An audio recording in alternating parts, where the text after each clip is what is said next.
ከእግዚአብሔር ከአባታችን ከጌታም ከኢየሱስ ክርስቶስ ጸጋና ሰላም ለእናንተ ይሁን። እንደምን አላችሁ ውድ የአፍላጋ ሕይወት ሚዲያ ተከታታዮች፣ እንኳን ለጌታችን ለመድኃኒታችን ለኢየሱስ ክርስቶስ የልደት መታሰቢያ ቀን አደረሳችሁ አደረሰን እንላለን። እግዚአብሔር አምላክ የተባረከ ይሁን። ይችን ቀን ያደረሰን አምላካችን እግዚአብሔር በእድሜ ላይ እድሜ የጨመረልን ደግሞም በጤና በሕይወት እንድንቆይ በምድር እንድንሰነብት በበጎ ፈቃዱ የጠበቀን አምላካችን እግዚአብሔር ስሙ ለዘላለም የተባረከ ይሁን። ውድ ተመልካቾቻችን ዛሬ በአፍላጋ ሕይወት ሚዲያ እንዲህ በምታዩን መልኩ ወደ እናንተ የመጣ ነው የጌታችንን የኢየሱስ ክርስቶስን የልደት በዓል መታሰቢያ ቀን ምክንያት በማድረግ በመሆኑም እንግዲህ የጌታችን የኢየሱስ ክርስቶስን የልደት በዓል መታሰቢያ ቀን ስናስብ አንደኛ ጌታችን መድኃኒታችን ኢየሱስ ክርስቶስ ለምን ተወለደ?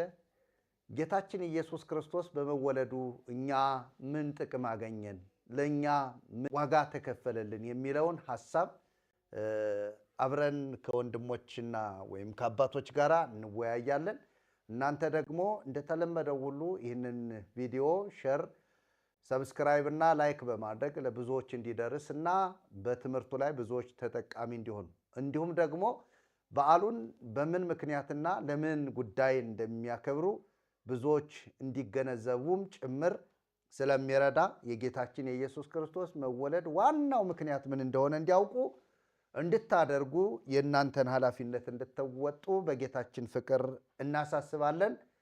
እንኳን በድጋሜ ለጌታችን ለኢየሱስ ክርስቶስ የልደት መታሰቢያ ቀን ለ2018 ዓመተ ምህረት አደረሳችሁ አደረሰን እላለሁ። ተባረኩ። ውድ ተመልካቾቻችን ይህንን በዓል ስናከብር አንድ ሁል ጊዜ እንደምናደርገው እንግዲህ ማዕድንም በመቁረስ አብረው ይተጉ ነበር ተብሎ ተጽፏልና ማዕድንም ጭምር በመቁረስ ስለሆነ ፕሮግራማችንን ዳቦ በመቁረስ እንጀምራለን።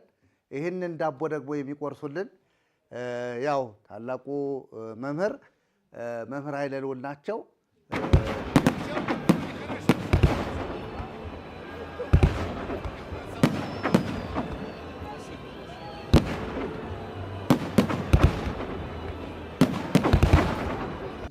ውድ ተመልካቾቻችን በድጋሜ እንኳን አደረሳችሁ እንላለን። መርጌታ እንዳለው እንግዲህ ዳቦውን በመቅረስ ፕሮግራማችን እንጀምራለን። ስለ ዳቦው እንጸልያለን።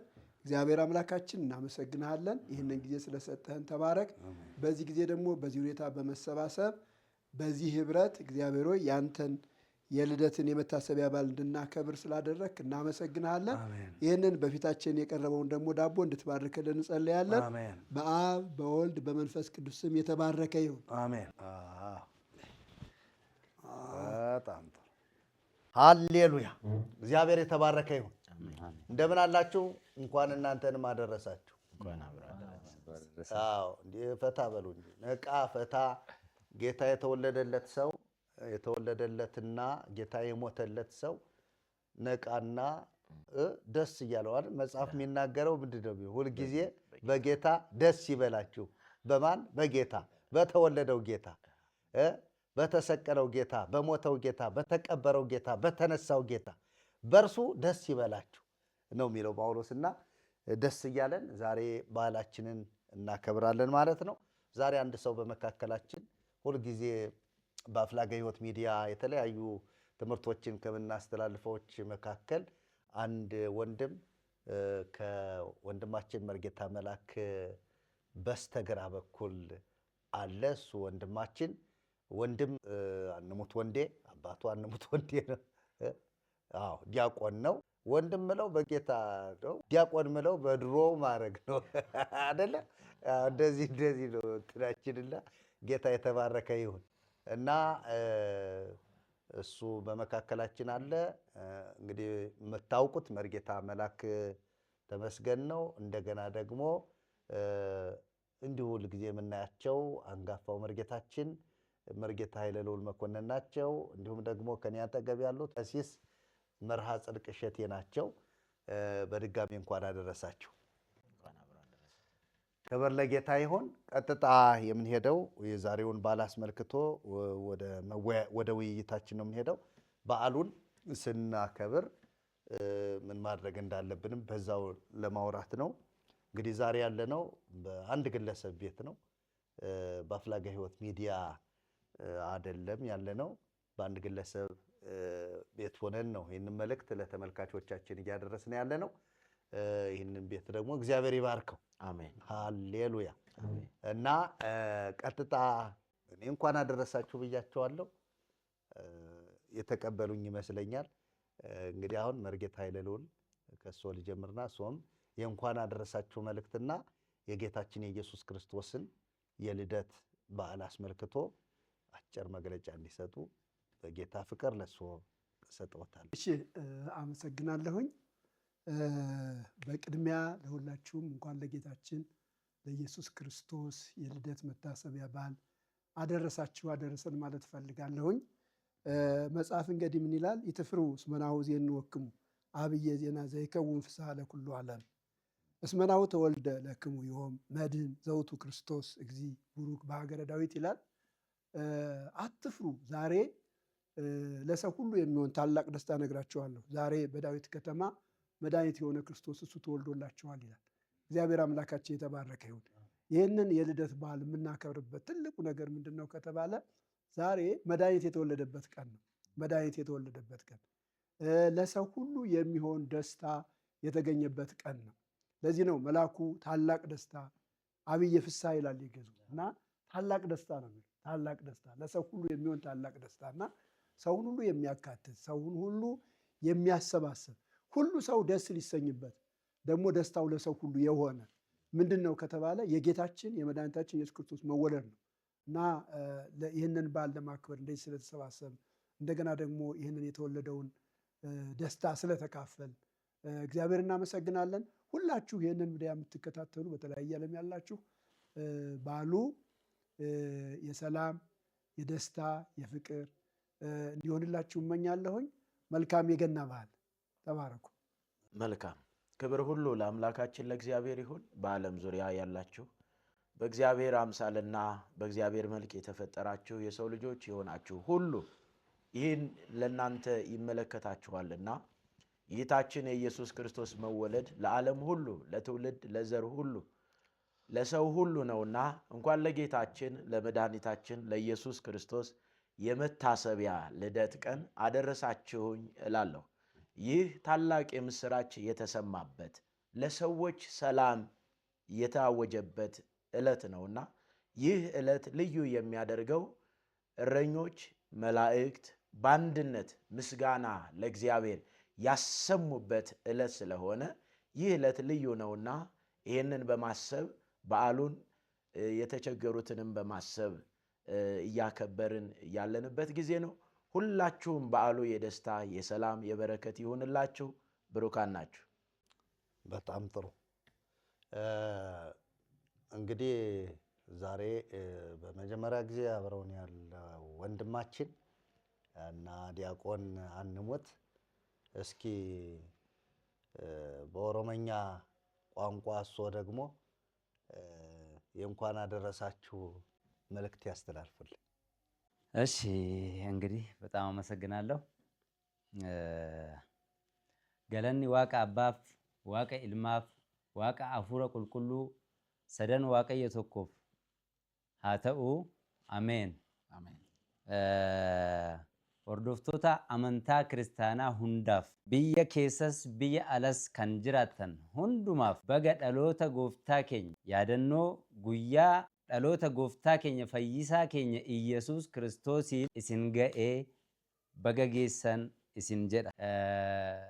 Kanatti aansee wantan jechuu barbaadu ergamoonni yeroo gooftaan keenya fayyisaan keenya Iyyasuus Kiristoos dhalate sanatti dhufanii gadi bu'anii bakka haati isaa dubroo Maariyaamii fi gooftaan jiran Yoosefii wajjin sadi ta'an sanatti dhufanii wanta jedhan qabu.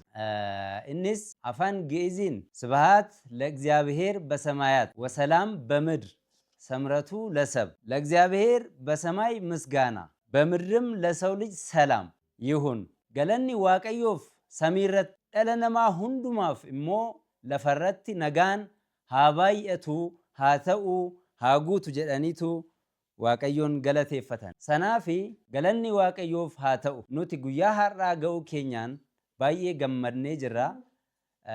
Isin duratti kan dhiyaannes isin duratti kan argamneefis labsiidhuma gammachuu sagalee labsii kana labsuudhumaaf argamne waaqayyo isin haa eebbisu, waaqayyo isin haa gargaaru, hundi keessan ayyaana gaarii isiniif haa ta'uun jedha. Galatooma. እግዚአብሔር ይባርከው። እናመሰግናለን። እንግዲህ ምንድነው ምናልባት እዚህ ላይ አንድ ነገር እኛ በክርስቶስ ኢየሱስ ከነገድ ከቋንቋ ከህዝብ ከወገን የተዋጀን ነን እና የትኛውም በኢትዮጵያ ብሔር ብሔረሰብ የሚባሉት የትኛውም ልዩ ልዩ ቋንቋ የሚናገሩ ሁሉ ከኛ ጋር እንዲህ ባለ መልኩ መጥተው ማገልገልም መገልገልም ይችላሉ። ስለዚህ እኛ አጥር ሰርተን በግዕዝና በአማርኛ ካልሆነ በቀር እግዚአብሔር አይከብርም የሚል አመለካከት የለንም። ስንጥለው እሱን ሁሉ ነው ጥለነው የመጣ ነው። እግዚአብሔር የተባረከ ይሁን። ወንድማችንንም እግዚአብሔር ስለሰጠን እግዚአብሔር እናመሰግናለን። ደግሞ ነገ በልዩ ልዩ በሲዳማኛ፣ በትግሬኛ፣ በወላይተኛ በሌሎችም ቋንቋዎች የሚናገሩ ወንድሞች እንደሚጨመሩልን እንደሚበዙልን እምነታችን ነው። እግዚአብሔርን ደግሞ ስለዚህ እናመሰግነዋለን። እግዚአብሔር ሁሉንም ቋንቋ ይሰማል። እግዚአብሔር ሁሉንም ቋንቋ በእኩልነት ነው የሚሰማው። ዋናው እግዚአብሔር የሚፈልገው ቋንቋን አይደለም። እግዚአብሔር የሚፈልገው ልብን ነው። እግዚአብሔር በልባችን ክርስቶስ ኢየሱስን አምነን በየትኛውም ቋንቋ መልእክታችን ብናስተላልፍ የቋንቋው ባለቤት እሱ ስለሆነ ሁሉንም ይሰማል። እግዚአብሔር ቡሩክ ይሁን። ወንድማችን መርጌታ መላክ ደግሞ መግለጫ ይስጡ። እሺ፣ እግዚአብሔር አምላካችን የተባረከ ይሁን። እንግዲህ በመላ ዓለም ያላችሁ እህት ወንድሞቻችን ቅዱሳን የአፍላገ ሕይወት ሚዲያን የምትከታተሉ እንኳን ለብርሃነ ልደቱ በሰላም በጤና በፍቅር አደረሳችሁ አደረሰን እያልን እንግዲህ ፕሮግራማችንን ያው እንግዲህ መልእክታችንን እናስተላልፋለን። እንግዲህ ይሄ ቀን በጨለማ ላለው ለሰው ልጅ ሁሉ ብርሃን የሆነው ክርስቶስ በማይጠበቅ አዲስ በሆነ መንገድ በበረት ተወልዶ ወይም በግርግም ተወልዶ የታየበት ለዓለም የተገለጠበት ቀን እንደሆነ እንግዲህ መጽሐፍ ቅዱሳችን በደንብ ያስረዳናል። እንግዲህ ለዓለም ብርሃን ሆኖ የመጣውን ጌታችን መድኃኒታችን ኢየሱስ ክርስቶስን እያሰብን በሱ የሆነልንን የተደረገልንን መልካሙን ሁሉ ነገር እየተመኘን ይህንን የመታሰቢያ በዓል በፍቅር በሰላም በጤንነት በወንድማማችነት በኢትዮጵያዊነት በመተሳሰብ ድሆችን በመጎብኘት በመጠየቅ እስረኞችንም እንዲሁ እሳቤ ውስጥ በማስገባት ይህንን ቀን እንድናከብር ይህንን ቀን በዚህ እንድንዋጀው ምኞታችንን ያው እናስተላልፋለን ማለት ነው እና እግዚአብሔር ይመስገን ስለሰጠን መልካም ቀን ስለሰጠን መልካም ጊዜ ሁሉ እግዚአብሔር እናመሰግናለን። ሁሉ ከእግዚአብሔር ሆኖልናልና እግዚአብሔር እናመሰግናለን። አሜን። እግዚአብሔር የተባረከ ይሁን። አሁን ቀጥታ አንድ የእግዚአብሔርን ቃል ከአንድ ቦታ ላንበብና ሁላችንም በእግዚአብሔር ቃል መሰረት ለሰው ልጆች ጌታችን መድኃኒታችን ኢየሱስ ክርስቶስ ለምን እንደተወለደ የጌታችን የኢየሱስ ክርስቶስ አዳኝነት ወይም መድኃኒትነቱን ለሰው ልጆች ሁሉ የምንናገርበትንና በዚህ ጉዳይ ላይ አይደለ ቃሉን መጨዋወት በቃ አሁን በዓል ስናከብር ወሬ አይደለም። ወሬ ከማውራት ልዩ ልዩ የሰዎችን እና የዚህን ዓለም ወሬ ከማውራት እግዚአብሔር የላከንን ወይም ልናወራ አይደለ ከዋው ገሪሆሙ ለለ ይዜኑ ዜና ሰናይ ዘእግዚአብሔር ፈነው ቃል እግዚአብሔር ይናገር ነው የሚለው እና መልካሙን የምስራች የሚያወሩ ነው የሚለው እግሮቻቸው ምንኛ ያማሩ ናቸው። ክብር ለኢየሱስ ይሁን። ስለዚህ እኛ የምናወራው ወሬያችን ሁሉ መልካሙን የምስራች ነው። ስለዚህ የእግዚአብሔር ቃል እንዲህ ይላል በኢሳይያስ መጽሐፍ ምዕራፍ 9 ላይ ሁላችንም የምናውቀው ቃል ነው። በጨለማ የሄደ ሕዝብ ብርሃን አየ፣ በሞት ጥላ አገርም ለኖሩ ብርሃን ወጣላቸው። ሕዝብን አብዝተሃል፣ ደስታንም ጨምረህላቸዋል። በመከር ደስ እንደሚላቸው ሰዎችም ምርኮን ሲካፈሉ ደስ እንደሚላቸው በፊትህ ደስ ይላቸዋል። በምድያም ጊዜ እንደሆነ የሸክሙን ቀንበር የጫንቃውንም በትር ያስጨናቂውንም ዘንግ ሰብረሃል። የሚረግጡ የሰልፈኞች ጫማ ሁሉ በደምም የተለወሰ ልብስ ለቃጠሎ ይሆናል። እንደ እሳትም መቃጠያም ሆኖ ይቃጠላል። ሕፃን ተወልዶልናልና ወንድ ልጅም ተሰጥቶናልና አለቅነትም በጫንቃው ላይ ይሆናል። ስሙም ድንቅ መካር፣ ኃያል አምላክ፣ የዘላለም አባት፣ የሰላም አለቃ ተብሎ ይጠራል። ከዛሬም ጀምሮ እስከ ዘላለም ድረስ በፍርድና በጽድቅ ያጸናውና ይደግፈው ዘንድ በዳዊት ዙፋንና በመንግሥቱ ላይ አለቅነቱ ይበዛል። ለሰላሙም ፍጻሜ የለውም። የእግዚአብሔር ቅናት ይህን ያደርጋል። ክብር ለኢየሱስ ይሁን። እንግዲህ በቤተ ክርስቲያን ሊቃውንት ዘንድ የሚታወቀው ኢሳይያስ ደረቅ ወንጌል ነው ይባላል እና ሕፃን ተወልዷል ብሎ ነው የተናገረው። እንዴት አቅርቦ እግዚአብሔር እንዳሳየው በጣም ግርም የሚለይ ክፍል ነው እና የጌታችን የመድኃኒታችን የኢየሱስ ክርስቶስን ልደት የዕብራውያን ጻፊ እንደነገረን በብዙ አይነትና በብዙ ጎዳና ለአባቶቻችን ተናግሮ ይላል። ለእኛ ግን በዚህ ዘመን መጨረሻ ዓለማትን በፈጠረበት ሁሉን ወራሽ ባደረገው በልጁ ተናገረን ይላል እና ነቢያት ያዩት እንደዚህ ነቢያት በቃ ተወልዷል አሉ። ለምን? የተጨነቁት ነፃ ይወጡ ዘንድ እንደገና ለብርሃን ጨለማ ውስጥ ላሉ ብርሃን ይሆን ዘንድ አይደለ? ታላቅ ብርሃንም ከበባቸው አይደል? እነዚያን እረኞች። ስለዚህ ታላቅ ብርሃን ስለተገለጠ ነው። ይህ ብርሃን ደግሞ ጌታችን መድኃኒታችን ኢየሱስ ክርስቶስ ነው። እሱ ሕፃን ሆኖም ብርሃን ነው። በማህፀን ሆኖም ብርሃን ነው። እያገለገለም ብርሃን ነው። እየሞተም ብርሃን ነው። ተቀብሮም ብርሃን ነው። መለኮትነት ያልተለየው ፍጹም ሰው ፍጹም አምላክ የሆነ ጌታችን ኢየሱስ ክርስቶስ የተወለደበትን ታላቁን ምስጢር ከዚህ ከኢሳይያስ መጽሐፍ እናገኛለን። ከዛ በኋላ ግን የእግዚአብሔር ቃል እንደሚነግረን የጌታችን የኢየሱስ ክርስቶስ ልደት በሉቃስ ወንጌል ምዕራፍ 2 ላይ ተከናውኖ እናገኘዋለን። ክብር ለኢየሱስ ይሁን። ይህን አስመልክቶ እንግዲህ እናንተም ለምን እንደተወለደ ያው እናውቃለን። መድኃኒት ነው። ቅድም መርጌታ ኃይለ ልዑል እንዳሉት እነሆ መድኃኒት እርሱም ክርስቶስ የሆነ ጌታ የሆነ ተወልዶላችኋል። ክርስቶስ ጌታ የሆነ ተወልዶላችኋል። ለምን አትፍሩ ካሁን በኋላ። ስለዚህ ጌታን የተቀበለ ሰው አይፈራም እና ጌታ የተባረከ ይሁን። ያለው የዛሬው የበዓላችንም ትልቁ ምክንያታችን ይሄ ስለሆነ በዛውም ደግሞ በክርስቶስ አምነው ያልዳኑ ሰዎች አምነው ይድኑ ዘንድ እስኪ ሁላችንም መልእክታችንን ማስተላለፍ እንችላለን ማለት ነው።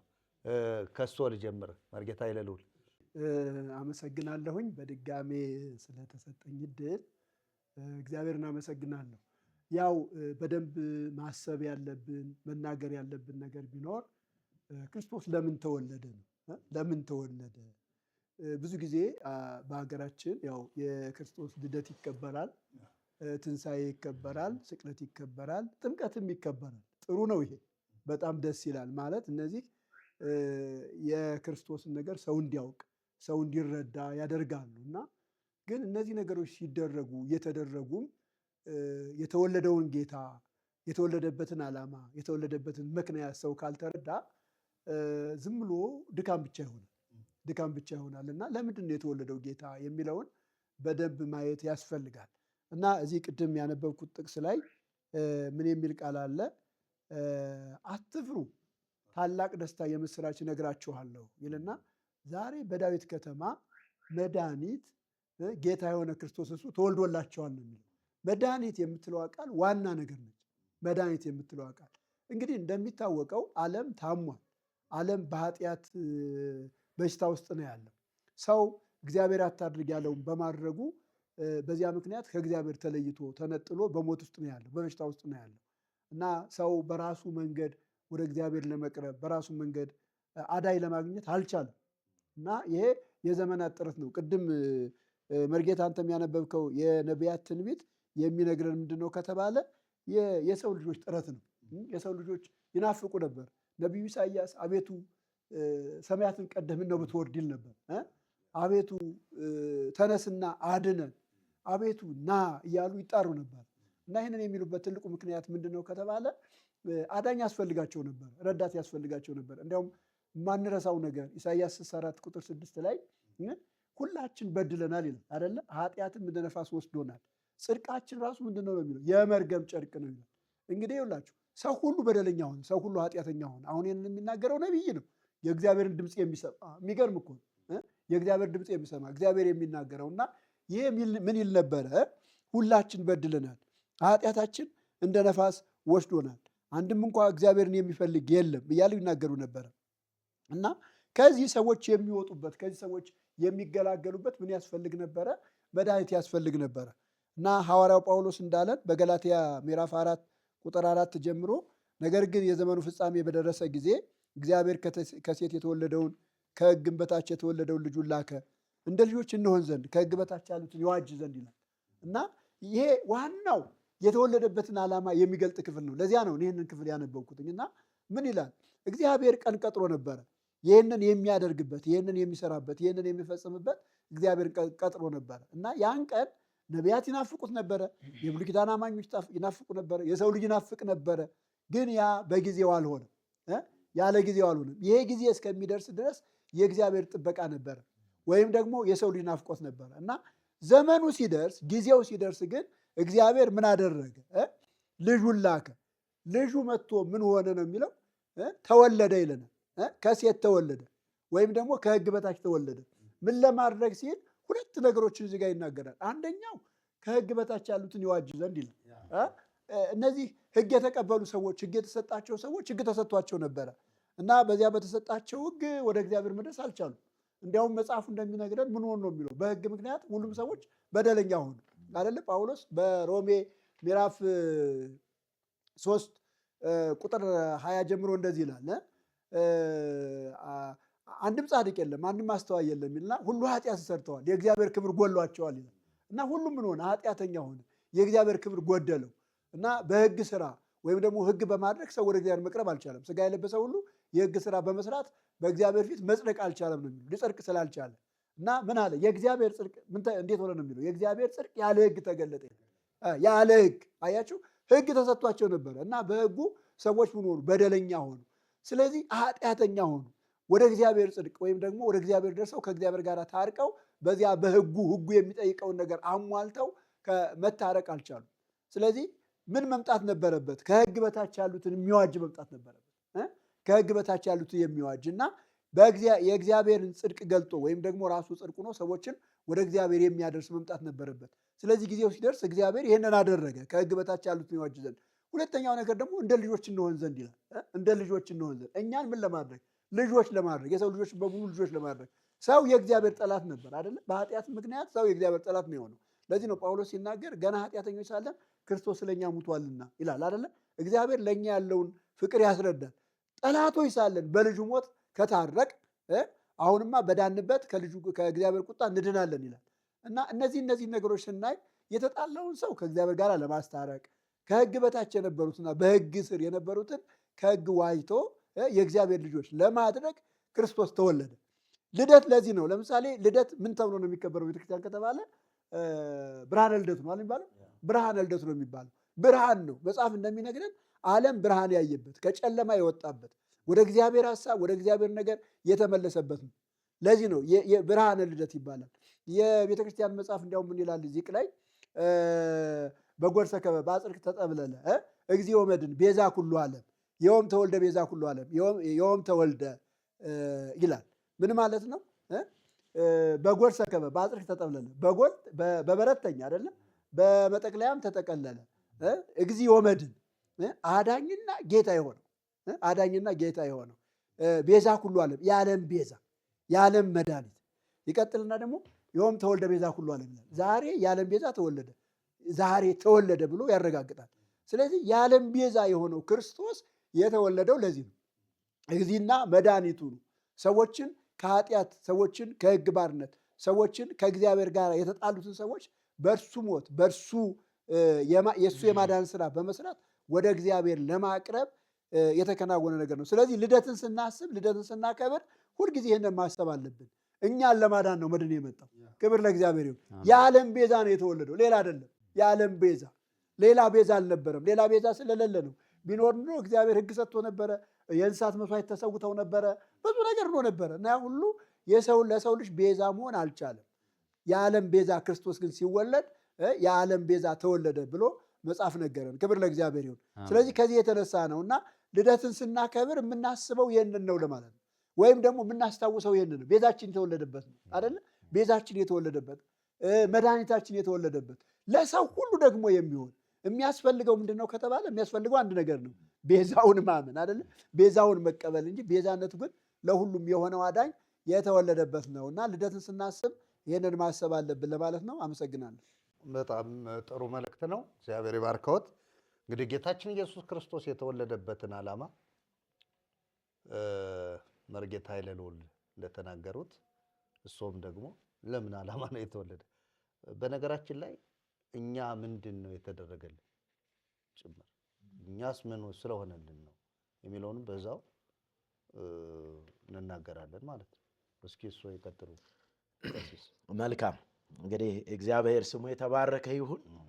ይሄ ታላቅ የምስራች ደስታ የተሰማበት የመታሰቢያ ቀን እንደመሆኑ በዓሉን ስናከብር በጌታ ደስ ይበላችሁ እንዳለ በጌታ ደስ እየተሰኘን የተነገረልን ደስታ ስለሆነ የታወጀው እረኞች የሰሙት ድምፅም ምንድነው ስንል ታላቅ ደስታ የምስራች እንነግራችኋለን ብሎ ነው የጀመረውና እንግዲህ ይሄ የሆነበት ታዲያ ምንድነው ደስታ ለምን አስፈለገ ስንል እንደተነገረው የዘመኑ ፍጻሜ በደረሰ ጊዜ ይላል። የዘመኑ ፍጻሜ ምንድነው ስንል ዘመን አለ፣ አንድ የተቆጠረ ዘመን አለ። ያ ዘመን የቀደመው ዘመን ምን አይነት ዘመን ነው ብለን ወደ ኋላ መለስ ብለን እንድናስብ ያደርገናል። በነቢያት የተነገረው በሕግ የተጻፈው ስለ ጌታችን ስለ ኢየሱስ ክርስቶስም መምጣት፣ መወለድ፣ መውረድ የተነገረው ፍጻሜ እንዳገኘ ያመለክተናል። ዘመናት አሉና ዓለመ ዘመን እንግዲህ እንደነበረ ያ ዓመተ ዓለምን፣ ዓመተ ፍዳን፣ ዓመተ ኩነኔን በዓመተ ምሕረት ሊቀይር የተወለደበትን የጌታችን የኢየሱስ ክርስቶስን መወለድ እንድናስብ ያደርገናል። ከዛ በፊት የነበረው እንግዲህ ሰው ከእግዚአብሔር ትእዛዝ በመውጣቱ ውድቀት አጋጥሞታል፣ ወይም በኃጢአት ዓለም ውስጥ በወደቀ ዓለም ውስጥ እንዲኖር አድርጎታል። ያ የወደቀው ዓለምና የወደቀው ሰው ወደ ቀደመ ክብሩ ይመለስ ዘንድ የጌታችን የመድኃኒታችን የኢየሱስ ክርስቶስ መወለድ፣ መምጣት፣ መውረድ አስፈልጓል። ከዚህ አንጻር እንግዲህ ሰዎች በምን አይነት ሁኔታ ይኖሩ ነበር ስንል በኩነኔ ከእግዚአብሔር ርቀው ከእግዚአብሔር ተለይተው ያለ ደስታ በመከራ በስቃይ ይኖሩ ስለነበረ ሐዘናቸውን የሚያስረሳ ሕይወታቸውን የሚያድስ እንግዲህ ከመውደቃቸው የተነሳ ከእግዚአብሔር ከመራቃቸው የተነሳ ምን የላቸውም ስንል ሰላም የላቸው። በዓለም የሚኖሩ ያለ እግዚአብሔር የሚኖሩ ያለ ጌታ ያለ ኢየሱስ ክርስቶስ የሚኖሩ ሁሉ ምን እንደሌላቸው ሰላም ስለሌላቸው አንደኛው ዋናው ነገር ምንድነው ስንል ሰላም የተወለደበት ነው። ሰላም የተወለደበት ነው። ለምን ስንል ታላቁ የምስራች አንደኛው ምንድነው? የተወለደ ሰላም። ቅድም እንደሰማነው ደግሞ የተወለደ ደስታ። በተለያየ ነገር እንግዲህ በዓል እንደመሆኑ እንበላለን፣ እንጠጣለን። የሚያስፈልገው ለስጋችን የሚያስፈልገው ነገር ሁሉ ተዘጋጅቷል። ይህ ግን ደስታችን አይደለም። ይህ አይደለም ደስታችን። ደስታችን ጌታችን ኢየሱስ ክርስቶስ ራሱ ነው። ስለዚህ ይህንን በዓል ስናስብ ደስታችን ከምን አንጻር ነው? ደስ ስላለን በጌታ እየበላን እየጠጣን ደስ እያለን እናከብረዋለን ማለት ነው። ከዚህ አንጻር እንግዲህ በመጽሐፍ ቅዱስ የተቀመጠልን እውነተኛ ታሪክ ምንድን ነው ስንል የጌታችን የኢየሱስ ክርስቶስ መምጣት አስቀድሞ ተነግሯል። በነቢያት የተነገረውን ስናይ ወደ ኋላ ሄድ ብለን በትንቢተ ሚክያስ ምዕራፍ 5 ላይ እንደዚህ የሚል ቃል እናገኛለን። የጭፍሮች ሴት ልጅ ሆይ ጭፍሮችሽን አሁን ሰብስቦ ከቦ አስጨንቋል። የእስራኤልን ፈራጆች ጉንጩን በበትር ይመታሉ። አንቺ ቤተልሔም ኤፍራታ ሆይ አንቺ በይሁዳ አእላፋት መካከል ትሆኝ ዘንድ ታናሽ ነሽ። ከአንቺ ግን አወጣጡ ከቀድሞ ጀምሮ ከዘላለም የሆነ በእስራኤልም ላይ ገዢ የሚሆን ይመጣልኛል። ስለዚህ ወላጂቱ እስከምትወልድበት ጊዜ ድረስ አሳልፎ ይሰጣቸዋል። የቀሩትም ወንድሞች ወደ እስራኤል ልጆች ይመለሳሉ፣ እርሱም ይቆማል። በእግዚአብሔርም ኃይል በአምላኩ በእግዚአብሔርም ስም ግርማ መንጋውን ይጠብቃል። እነርሱም ይኖራሉ። እርሱ አሁን እስከ ምድር ዳርቻ ድረስ ታላቅ ይሆናልና ተብሎ ስለ ታላቅነቱ ወይም ደግሞ ከቀድሞ ጀምሮ የነበረ ዘላለማዊ የሆነው ገዢ አዳኝ የሆነው እንደሚመጣ በዚህ ተነግሮ ነበር። ይህ እንግዲህ መቼ ፍጻሜ አገኘ ስንል በማቴዎስ ወንጌል ምዕራፍ 2 ላይ እንደተነገረው ኢየሱስም በይሁዳ ቤተልሔም በንጉሥ በሄሮድስ ዘመን በተወለደ ጊዜ በንጉሥ በሄሮድስ ዘመን እኔ ነኝ ንጉሥ ብሎ ሄሮድስ ሁሉን በሚገዛበት ጊዜ ንጉሥ ተወለደ ተብሎ ከምድር ጫፍ እስከ ምድር ጫፍ ከጽንፍ እስከ ጽንፍ ተነገረ። ይህ በተነገረበት ሰዓት የመልአክ ዜና፣ መልካም ዜና፣ ሰበር ዜና በተሰማበት ጊዜ የነገሥታት ወገብ ተፈቷል። ደንግጠዋል፣ ፈርተዋል። ሕፃን ተወለደና ንጉሥ ተወለደ ይለያል። መቼም በእኛ በሰዋዊው ባህል ሕፃን ልጅ ተወለደ ነው የሚባለው አይደለ? የጌታችን የኢየሱስ ክርስቶስ መወለድ ግን ንጉሥ ተወለደ ነው የሚለው። ልጅ ሲወለድ እኛም ልጆች ወልደናልና ወይ ሴት ልጅ ወይ ወንድ ልጅ ተወለደ ሲባል ልጅ ተወለደ ነው የሚባለው። የጌታችን የኢየሱስ ክርስቶስ መወለድ ግን ልዩ የሚያደርገው ምንድን ነው ስንል ንጉሥ ተወለደ ነው። ንጉሥ ተወለደ። ይህ ብቻ አይደለም፣ መድኃኒት ተወለደ። እንግዲህ በዓለማችን ለስጋችን ፈውስ የሚሆን ሰው በዚህ ምድር ሲኖር የስጋ ህመም፣ የስጋ ደዌ ያጋጥመዋል። ለዛ ለህመሙ መድኃኒት የሚሆኑ ፋብሪካዎች የሰሩት መድኃኒት አለ። ይህኛው ግን ለሁሉም የሆነ ሳይድ ኢፌክት የሌለው ሁሉን የሚያድን የነፍስም የስጋ መድኃኒት ኢየሱስ ክርስቶስ ተወለደ። የነፍስም የስጋ መድኃኒት። ይህ ለነፍስም ለስጋ መድኃኒት የተወለደበት ስለሆነ ይህ በዓል ልዩና ታላቅ ነው። 3 ነገሮች በዚህ ውስጥ እንድናሰምርበት እፈልጋለሁ። ምንድን ነው ስንል የተወለደ መድኃኒት፣ የተወለደ ደስታ፣ የተወለደ ሰላም። ይህ ሰላም በመሰማቱ እረኞች ጌታችን ኢየሱስ ክርስቶስ ከተወለደበት ራቅ ብለው ስለነበረ ታላቅ ብርሃን በራ ይላል። ታላቅ የእግዚአብሔር ብርሃን ነው የሚለው። ይህ ታላቅ ብርሃን ከመብራቱ የተነሳ እረኞች ደንግጠዋል። የሆነው ነገር ምንድን ነው ብለው ሲሉ የመጀመሪያውን ዜና የሰሙት እረኞች ናቸው። ምን የተወለደበትን? ደስታ፣ ሰላም፣ መድኃኒት የተወለደበትን የምስራችን ሰምተው ወደ ቤተሰቦቻቸው ወደ ተለያዩ ቦታ ሄደው እንዲያበስሩ የተነገረበት ነው። እረኞቹም የሰሙትን ነገር ሄደን ወደ ቤተልሔም እንሂድ ብለው ሲነጋገሩ በሉቃስ ወንጌል ምዕራፍ 2 ቁጥር 8 ላይ እንመለከታለን። ታዲያ ይህንን የምናከብር ሰዎች በዓሉን የምናከብርበትን ምክንያት ልናውቅ ያስፈልጋል ነው ዋናው መልእክታችን። ስናከብረው የምናከብረው ለምንድን ነው ስንል ደስታ የተወለደበት፣ ሰላም የታወጀበት መድኃኒት ክርስቶስ ኢየሱስ የዓለሙ ሁሉ መድኃኒት የዓለምን ሁሉ ኃጢአት አስወግዶ ሰውና እግዚአብሔርን የሚያስታርቀው ሰውና እግዚአብሔርን እንደቀደመ እንደነበራቸው ህብረት በሰላም እንዲኖሩ የሚያደርገው ክርስቶስ ኢየሱስ ሰላም እርሱ ስለሆነ በኤፌሶን መልእክት ምዕራፍ 2 ቁጥር 14 ላይ እርሱ ሰላማችን ነውና ይላል። እርሱ ሰላማችን ነው። የተወለደውን ሰላም የምናስብበት ያ የመታሰቢያ ዕለት ነውና ይህ ዕለት ከሌሎቹ ይልቅ የተለየና ደስ የሚል ዕለት ስለሆነ ይህንን ተመልካቾቻችን፣ አድማጮቻችን የጌታ ኢየሱስ ክርስቶስን መምጣት በደስታ እንድታስቡ መልእክታችን እናስተላልፋለን። ጌታ የተባረከ ይሁን። አሜን፣ አሜን፣ አሜን። እግዚአብሔር የተባረከ ይሁን። የተወለደው ሕፃን ተወልደ ለነ ወልድ ተውህበ ለነ። ያ ሕፃን የተወለደው ሕፃን ዝም ብሎ ተራ ሕፃን እንደ ሰው እንደ ፍጡር ወይም ደግሞ እግዚአብሔር በመልኩ በምሳሌው የፈጠረው ሰው ወንድና ሴት በግብረ ሥጋ ግንኙነት እንደወለዱት አይደለም።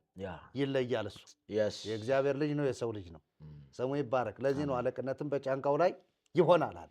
በማንም ላይ አልተባለም እንደዚህ።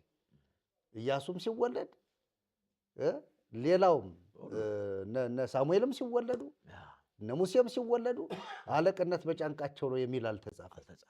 በጫንቃው ላይ ይሆናል የተባለ በማን ነው? በዚህ ሕፃን ላይ ነው። እና ስሙም ድንቅ ነው አለ። መካር፣ ኃያል አምላክ፣ የዘላለም አባት፣ የሰላም አለቃ። ክብር ለኢየሱስ ይሁን። በጣም ደስ የሚለው ግን ለሰላም ዋልቦ ማህለክት ለሰላሙም ፍጻሜ ማህለክት የለው። ክብር ለኢየሱስ ይሁን። ይሄ ጌታ ነው የተወለደውና ይህን ጌታ መቀበልና ለዚህ ጌታ መሆን እንዴት ደስ ይላል። አይደለ ወራሹ የወረሰው ሰው ይህንን ነው የሚያወራ። ወራሹ ወረሰን የሚል መዝሙር አለ አንድ። ወራሹ ሕፃን ሆኖ ሳለ ነው የሚለው አይደል? ክብር ለኢየሱስ ይሁን። ዲያቆን አንሞትም መልእክት ትምህርታዊ የነፍሳት ጥሪ የሆነ መልእክት አንተም ደግሞ እንድታስተላልፍ ለአንተ ልስጥ። አመሰግናለሁ። ክብር ለእግዚአብሔር ይሁን። እንግዲህ ጌታችን መድኃኒታችን ኢየሱስ ክርስቶስ የተወለደበት ዓላማ አንድና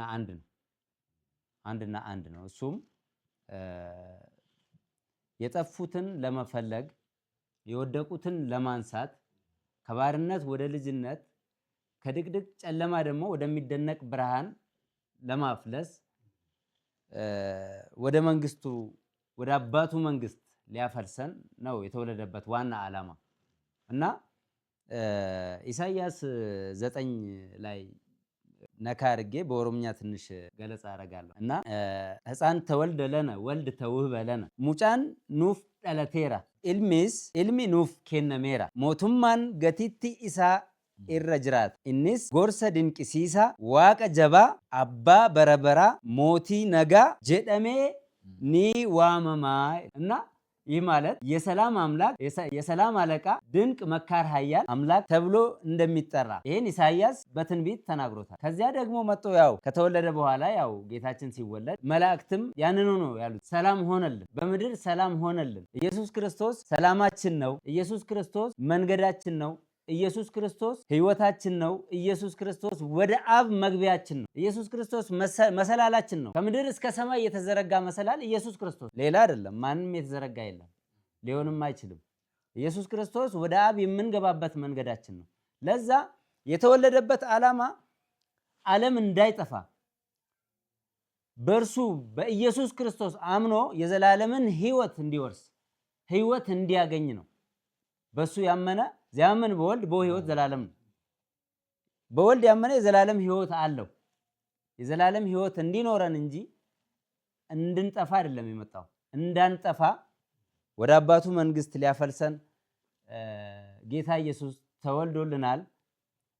እኔ የሚገርመኝ በጣም የሚገርመኝና ሐሳብ የሚሆንብኝ ይሄን ክፍል ሳነብ እንደው ጌታ ባይወለድልን ኖሮ ምን ይውጠን ነበር? በጣም ከባድ ነው። እንኳን ተወለደልን፣ እንኳን ደስ አላችሁ፣ እንኳን ደስ አለን። ተወልዶ ወደ አባቱ መንግስት ያስገባን። ከዚህ በተጨማሪ ማለት የምፈልገው ጌታ ኢየሱስ ክርስቶስን ያላወቁ፣ ያላገኙ፣ ያልቀመሱ እንዲቀምሱ ነው። ፍቅሩን የቀመሰ ነው የሚያውቀው። ጣዕሙ ወተአምሩ ከመ ኄር እግዚአብሔር አይደል የሚለው። የእግዚአብሔርን ቸርነት የቀመሰ ነው የሚያውቀው እና ቅመሱ።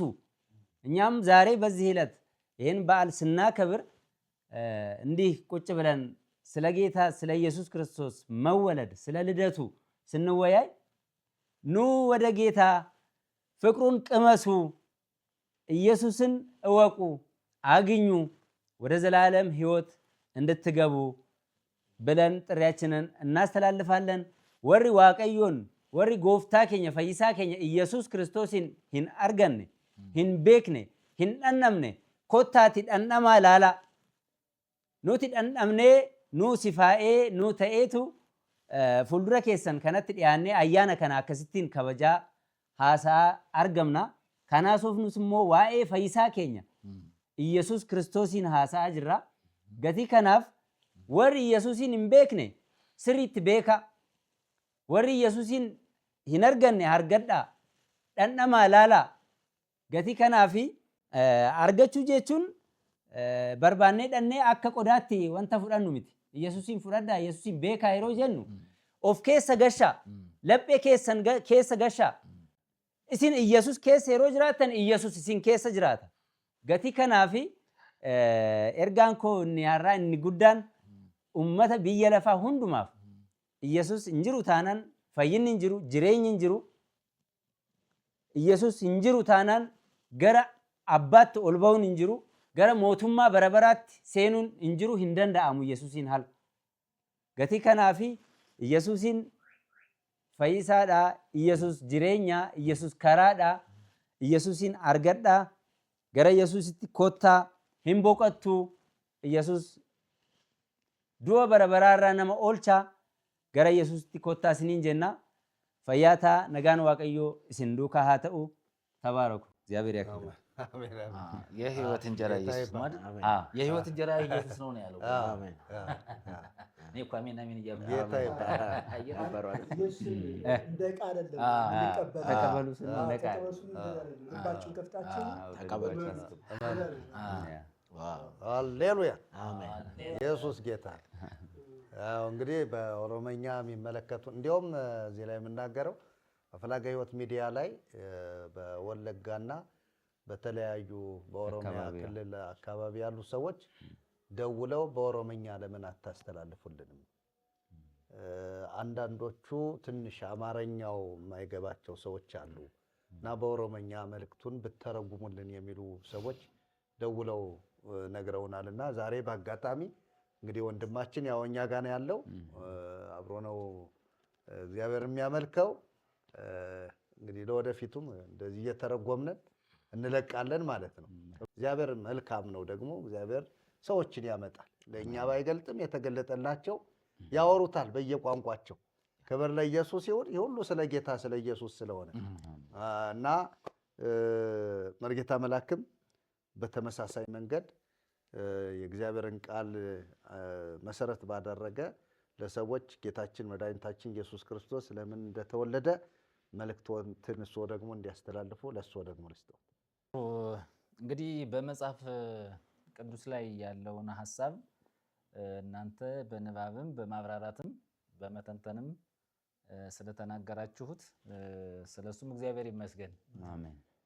እንግዲህ ምንድነው እንደው አንድ ዝም ብለን እንደ እንትን በንባብም አይነት ቢሆን የዚህ የአማኑኤል ምስባክ ላይ ስንሄድ ኦርቶዶክሳውያን ሊቃውንት ከሚያዝየሙት እንደው አንድ ነገር አንስተን እንደ ብንሄድ ጥሩን ስለሚሆን ምንድነው የዚህ የመጽሐፈ ዚቁ ሐሳብ የሚያወራው እናንተ ካነሳችሁት ከመጽሐፍ ቅዱስ ጥቅስ ጋራ ምን ያለ ነው የተዛመደ ነው እና በጎ ነገር ያለበት እንደው ውስጥን የሚኮረኩርም ሐሳብ ያለበት ነገር ሆኖ እናየዋለን። እና ምንድነው ቢሆን አንሶሱ ንትቀበል መራዌ ሰማያዊ ዘመጻም ላይሉ ነው የሚለው። ከላይ የመጣውን እውነተኛውን ሙሽራ ምን እንበል ነው የሚለው? እንቀበል ነው የሚለው። አየህ ይሄ መቀበል የሚለው ቋንቋ በራሱ በግዙም የተጻፈ ነው። በአማርኛም እንዲሁ በመጽሐፍ ቅዱሳችን ላይ የተጻፈ ሐሳብ ነው። እና እውነተኛውን ሙሽራ ምን እንበል ነው የሚለው? እንቀበለው። ማን ነው እውነተኛው ሙሽራ?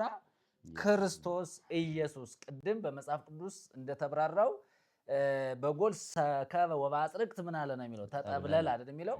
ጌታችን መድኃኒታችን ኢየሱስ ክርስቶስ በድቅድቅ ጨለማ ተውጦ ለነበረው ዓለም ራሱ ብርሃን ሆኖ ባልተጠበቀ ባልተገመተ ስፍራ በበረት የተወለደ መሆኑን ደግሞም እናቱ ቅድስት ድንግል ማርያም እንዴት አድርጋ እንዳሳደገችው እንግዲህ ቅዱሳት መጻሕፍት ምስክርነት ይሰጣሉ ማለት ነው።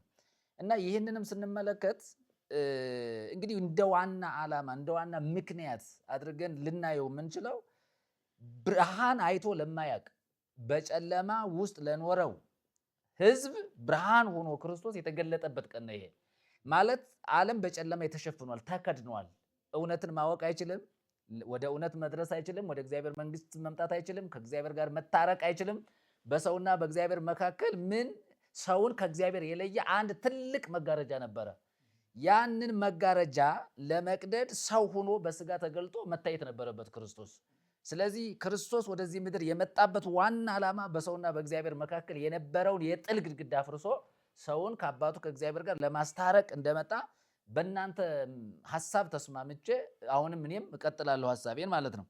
እና ምንድነው የሚለው? ዘመጻም ላይሉ ከላይ የመጣ እመልልተ ኩሉ ነው የሚለው። ከሁሉ በላይ የሆነ ደግሞ ከላይ የመጣ ከሁሉ በላይ ነው። ደግሞ ማመጣጡ ደግሞ ከምንድን ነው? ከላይ ነው ይልና ንትቀበል መራዌ ሰማያዊ ዘሙሴ ሰበከ ምጻቶ ወነቢያት ሰማይቱ ይላል። አዝማች አለው ናንሶሱ እያለ የሚቀጥለው ማለት ነው። እምቅድመ ዓለም ህላዌው ይላል። ዓለም ከመፈጠሩ በፊት ከዓለም አስቀድሞ ህላዌው መኖሩ የነበረ የተረጋገጠ የማን? የክርስቶስ ማለት ነው። እና ይህንን ይናገርና አልቦ ማይለት ለመንግስቱ ቅድም ስትናገሩት እኔ እንደው እየገረመኝ ነበር። ለመንግስቱ ምን የለውም? ፍጻሜ የለውም። የማን መንግስት? ይሄ የተወለደው የንጉሱ የኢየሱስ ክርስቶስ መንግስት ፍጻሜ የለውም። እና ያንን መንግስት ለመመስረት በገሃዱ ዓለም በጨለማው ዓለም ላለው ህዝብ የእግዚአብሔር መንግስት የተቋቋመችበት መንግስት፣ ሰማያዊ መንግስት፣ የብርሃን መንግስት ዓለም ላይ የተመሰረተበት ቀን ያ ነው። በገሃድ ማለት ነው። ክርስቶስ መጥቶ ምን አለ? ተገለጠ። የእግዚአብሔር መንግስት ከክርስቶስ ጋር ማለት ነው።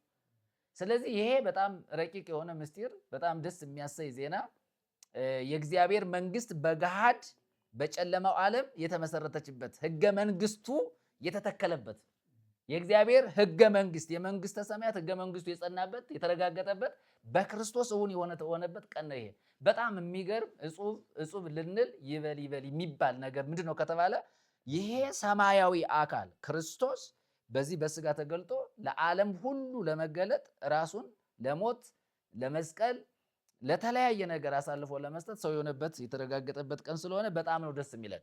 የክርስቶስ መወለድ ደስ ያሰኘናል ማለት ነው። እና ይህንንም እንግዲህ ሊቃውንቱ ለመንግስቱ ፍጻሜ የለውም ብለው ይናገር ዘመጽሐፌን አፍቅሮ ኪያነ ነው የሚለው። ወደኛ የመጣበት ምክንያት ምንድን ነው የሚለው? እኛን ወዶ ነው።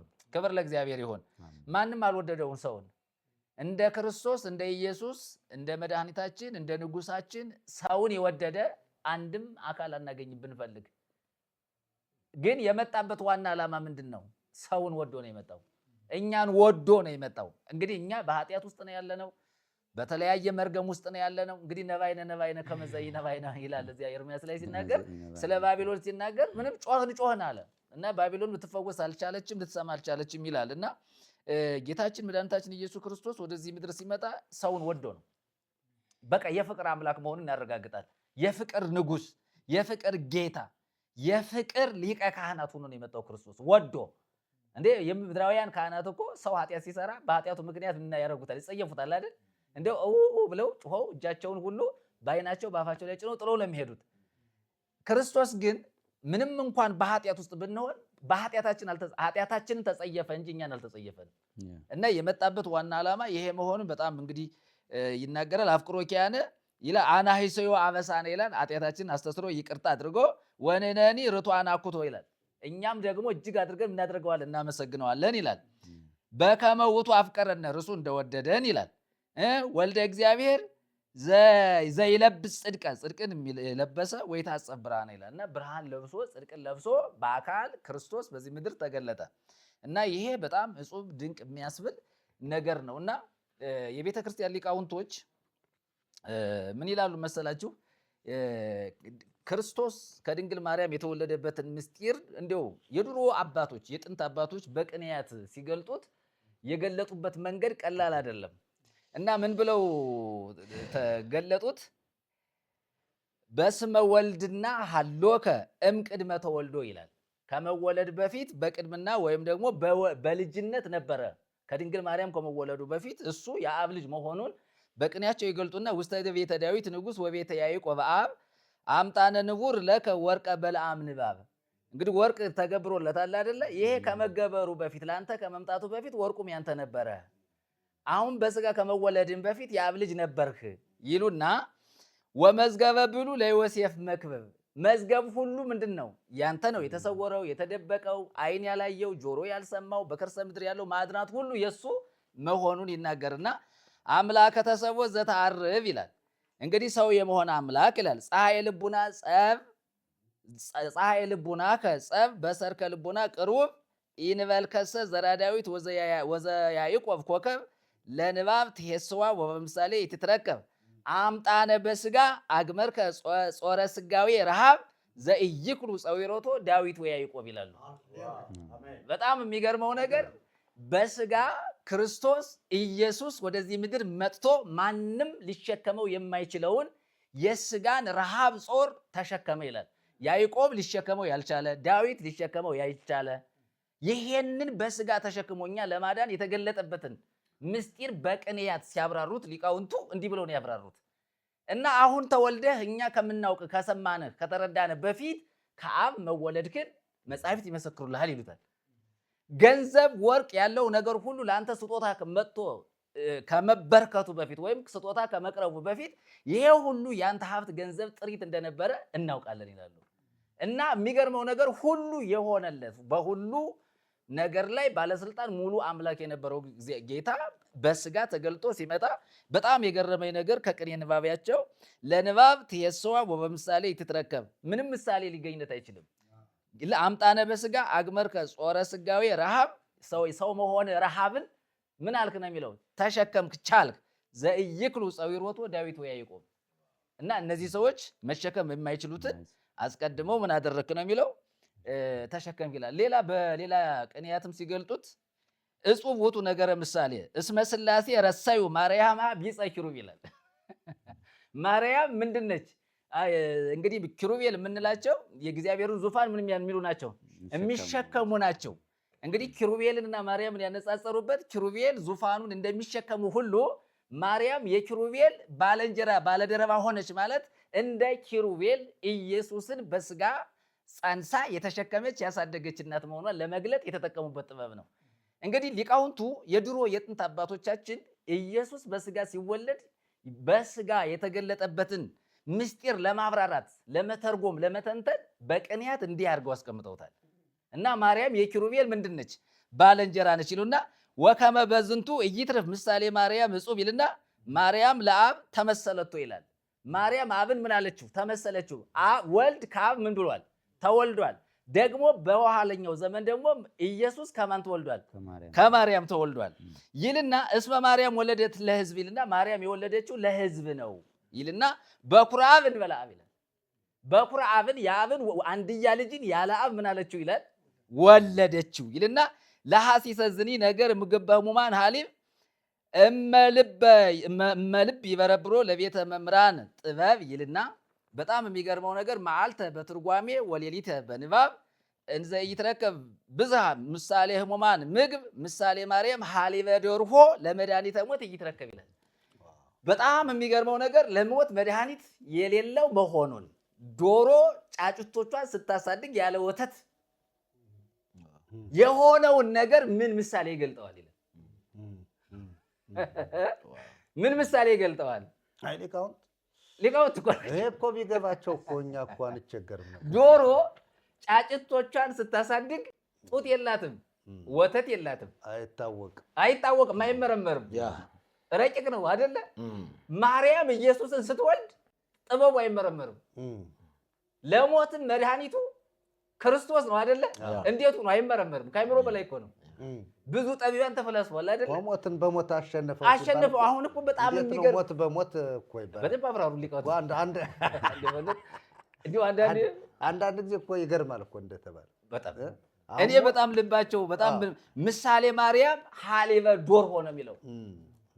ለዶሮ ዶሮ ጫጭት ወልዳ ስታሳድግ ያለ ጡት ያለ ወተት ነው የምታሳድገው።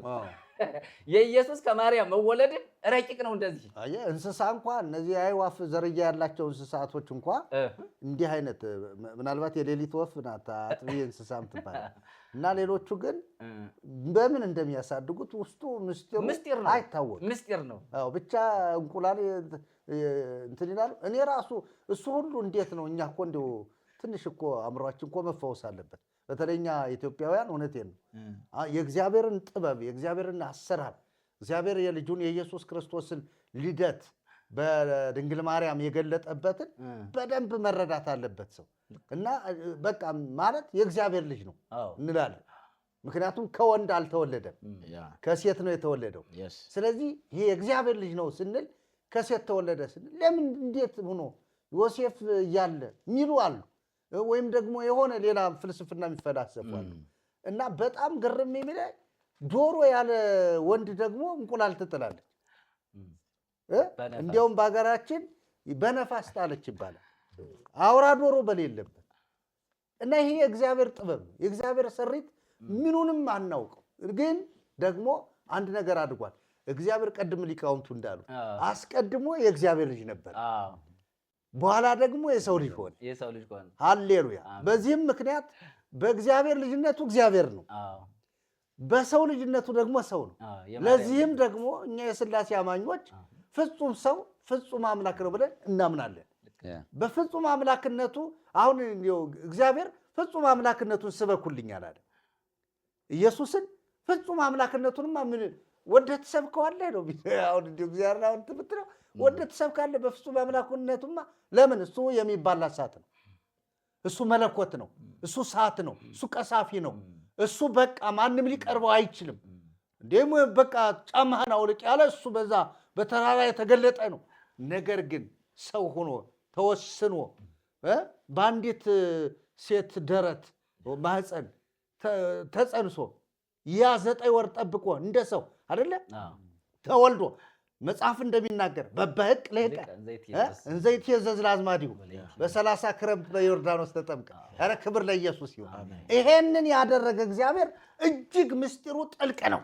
ነገር ግን ይህን ሁሉ ሲያደርግ እግዚአብሔር እኛን ለማዳን ክብር ለኢየሱስ ይሁን። መጠቅለያው እኛን ለማዳን እና የዳነ ሰው ይህን እንዲህ አይነት መገለጥን ያወራል።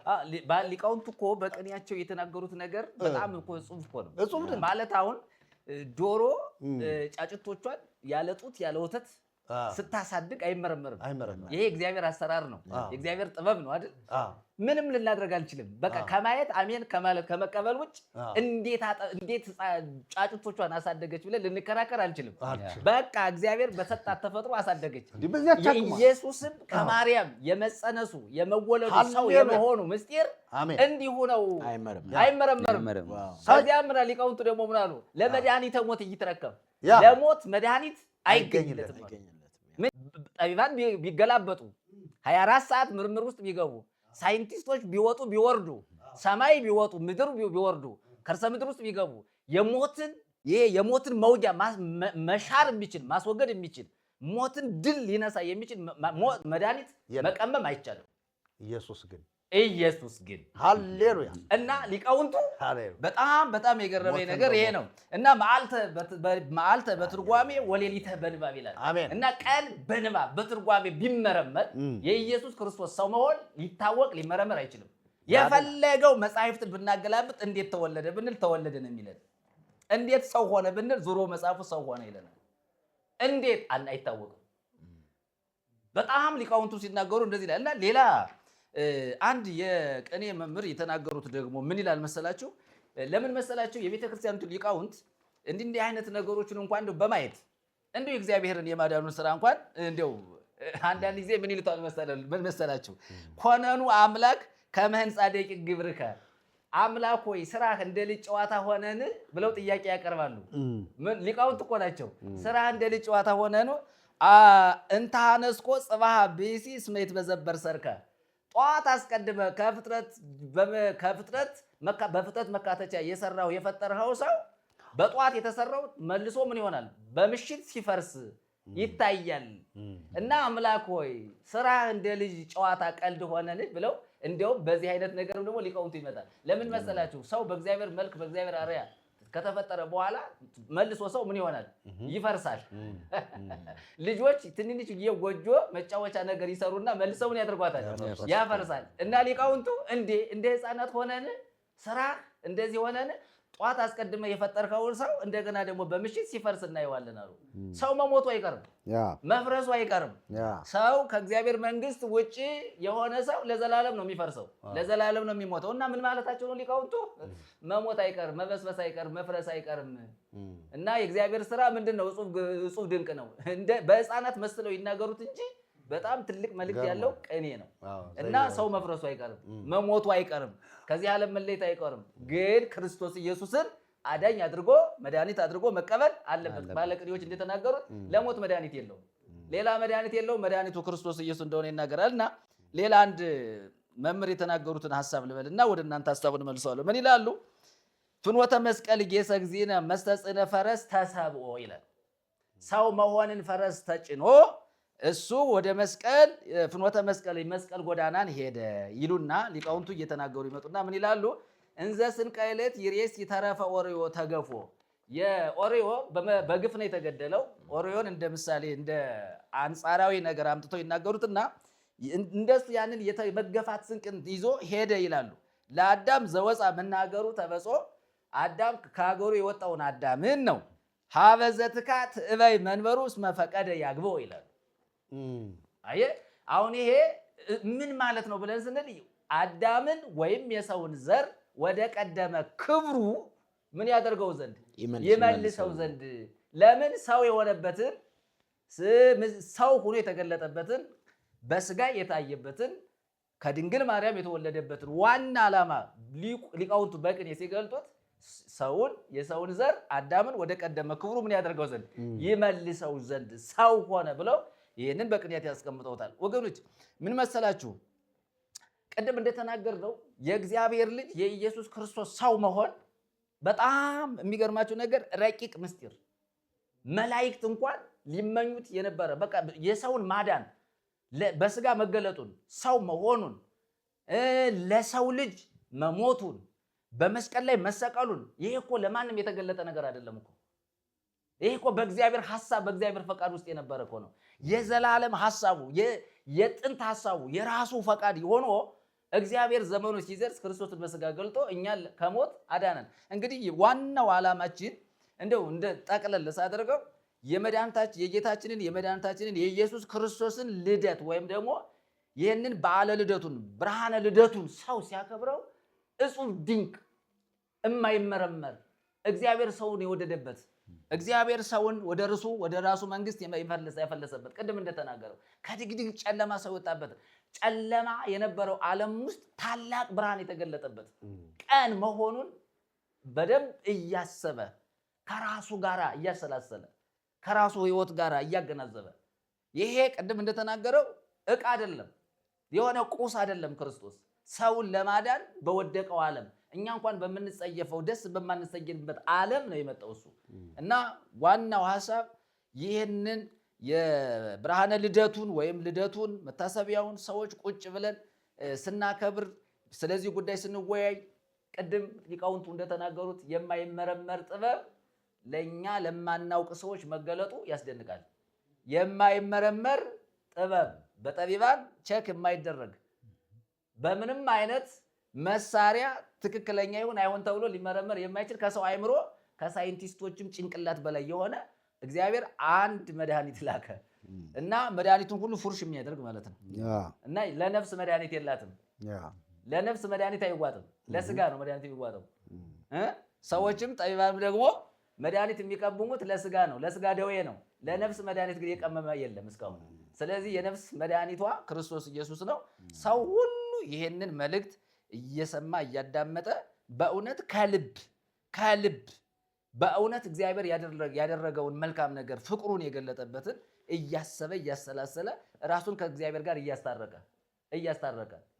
ከእግዚአብሔር ጋር ራሱን እያስታረቀ በሰላም በፍቅር በወንድማማችነት መንፈስ በእህትማማችነት መንፈስ በኢትዮጵያዊነት ባህል የክርስቶስን ልደት መታሰቢያውን ቁጭ ብሎ እያወራ እየተነጋገረ ድሆችንም በማሰብ ሌሎችንም በመጎብኘት ምክንያቱም ወንጌል ፍቅር ስለሆነ ክርስቶስ ፍቅር ስለሆነ ማለት ነው።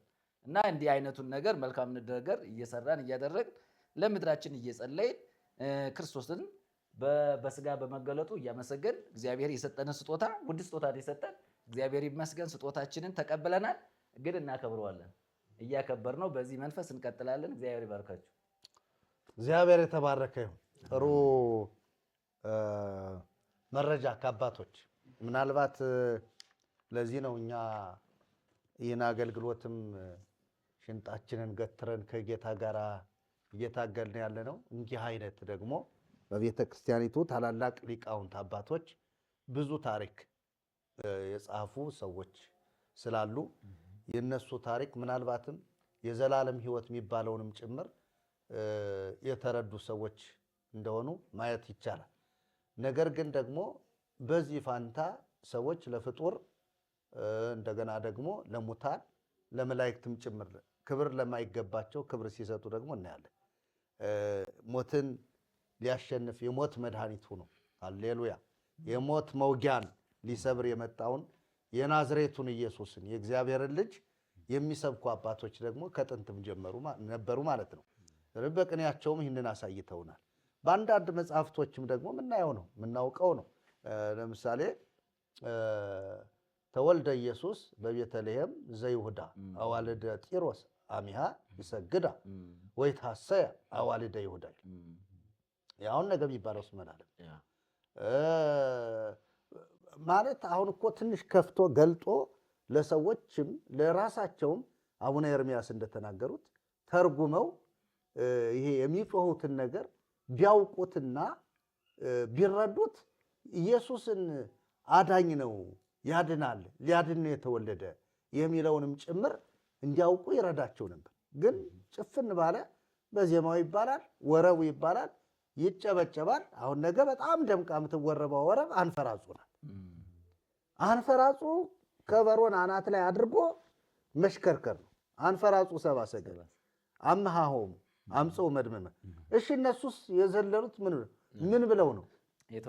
ጌታን ተወለደ ብለው ነው። እነዚህ የሚዘሉት ምን ብለው ነው ስንል ነገ የሚታየውን ቅርጫ ሊሆን ይችላል፣ የሆነ ነገር በግ ሊሆን ይችላል። በየሰፈሩ እየዞሩ እንኳን አደረሳችሁ እየተባለ ካሳ ቢራ እየተገዛ ያደለም እግዚአብሔር በዓል ወይም ክብረ በዓል ብሎ እግዚአብሔር የሚቀበለው ኢየሱስ በጉባኤም በተናጠለም በእያንዳንዱ ሕይወት ላይ ከብሮና ደምቆ ሲታይ ነው። ለዚህ ነው እንግዲህ እነዚህ እረኞች ቅድም ከተነበበው ክፍል እንደዚህ አሉ። ክብር ለጌታ ይሁን። ድንገትም ብዙ የሰማይ ሰራዊት ከመልአኩ ጋር ነበሩ። ሉቃስ ወንጌል ምዕራፍ 2 ቁጥር 13 ላይ እግዚአብሔርንም እያመሰገኑ እንዲህ አሉ ይልና ክብር ለእግዚአብሔር ባርያም ይሁን፣ ሰላምም በምድር ለሰውም በጎ ፈቃድ። ስብሐት ለእግዚአብሔር በሰማያት ወሰላም በምድር ለዘ ሰምሮ ለሰብ ወይም ስምረቱ ለሰብ። ክብር ለኢየሱስ ይሁን። ስለዚህ ይህንን አመሰገኑ ነው የሚለው እና እግዚአብሔር የሰጠንን ይህንን የመዳን ወንጌል እየተነጋገርንን በዓሉን ብናከብር፣ እውነቴን ነው፣ ከስጦታ ይቀድማል። እንጀራ ከማብላት ይቀድማል። ልብስ ከማልበስ ይቀድማል። ውሃ ከማጠጣት ይቀድማል። የሚቀድመውና አስቀድመን እግዚአብሔርን አክብረን ብንውል ደስ ይላል። በዚህ ቀን የኢትዮጵያ ሕዝቦች አጠቃላይ በተለይም የክርስትናን እምነት የምትከተሉ ሁሉ ይህንን አስቀድሙት። ጭውውታችሁ፣ ንግግራችሁ፣ ሐሳባችሁ፣ ሁሉ ነገራችሁ ጌታን የሚያከብር እንዲሆን እናሳስባለን ማለት ነው። ከዛ በፊት አንድ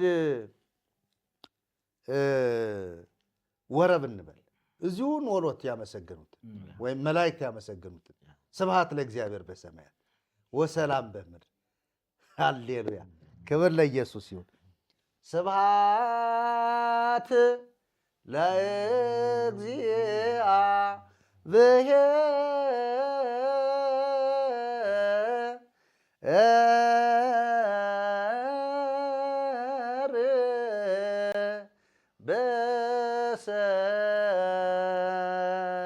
በሰማያት ስብሐት ለእግዚአብሔር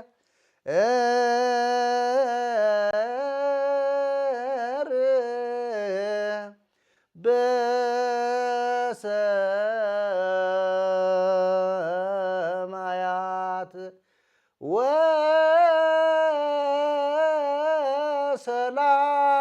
ወሰላም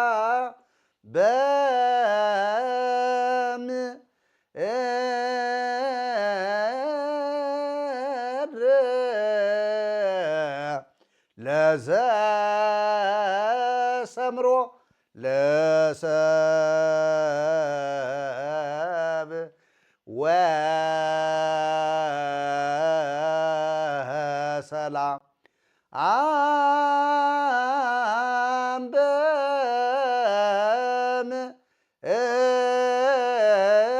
በምድር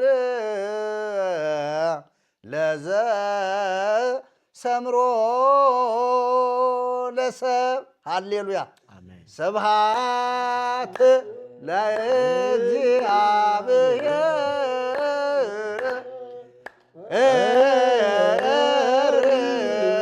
በሰማያት ስብሐት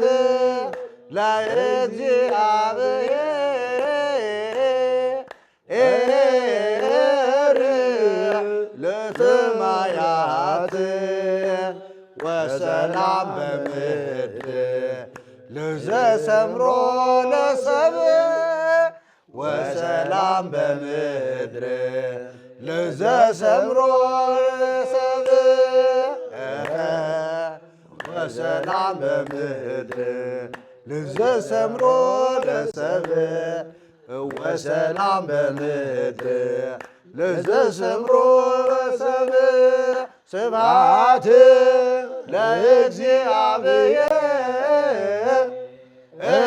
ለእግዚአብሔር በሰማያት ስብሐት ለእግዚአብሔር በሰማያት ወሰላም በምድር ለዘሰምሮ ለሰብእ ወሰላም በምድር ለዘሰምሮ ለሰብእ ወሰላም በምድር ለዘሰምሮ ለሰብእ ወሰላም በምድር ለዘሰምሮ ለሰብእ ስብሐት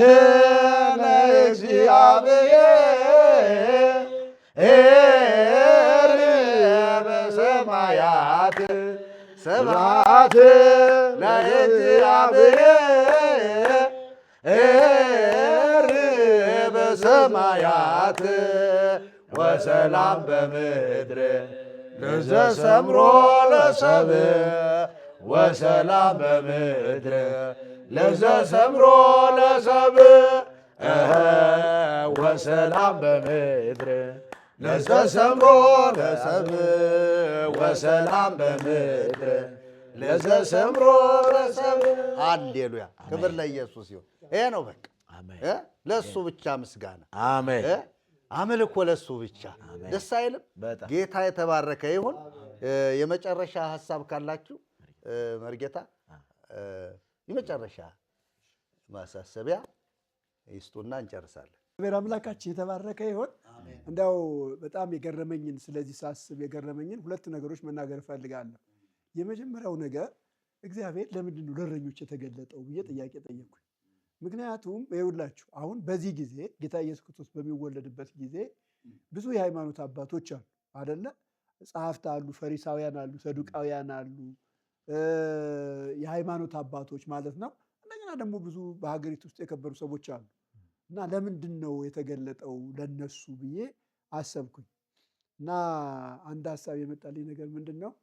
ሁልጊዜ እግዚአብሔር ወደ ትሑታን ይመለከታል አይደለ?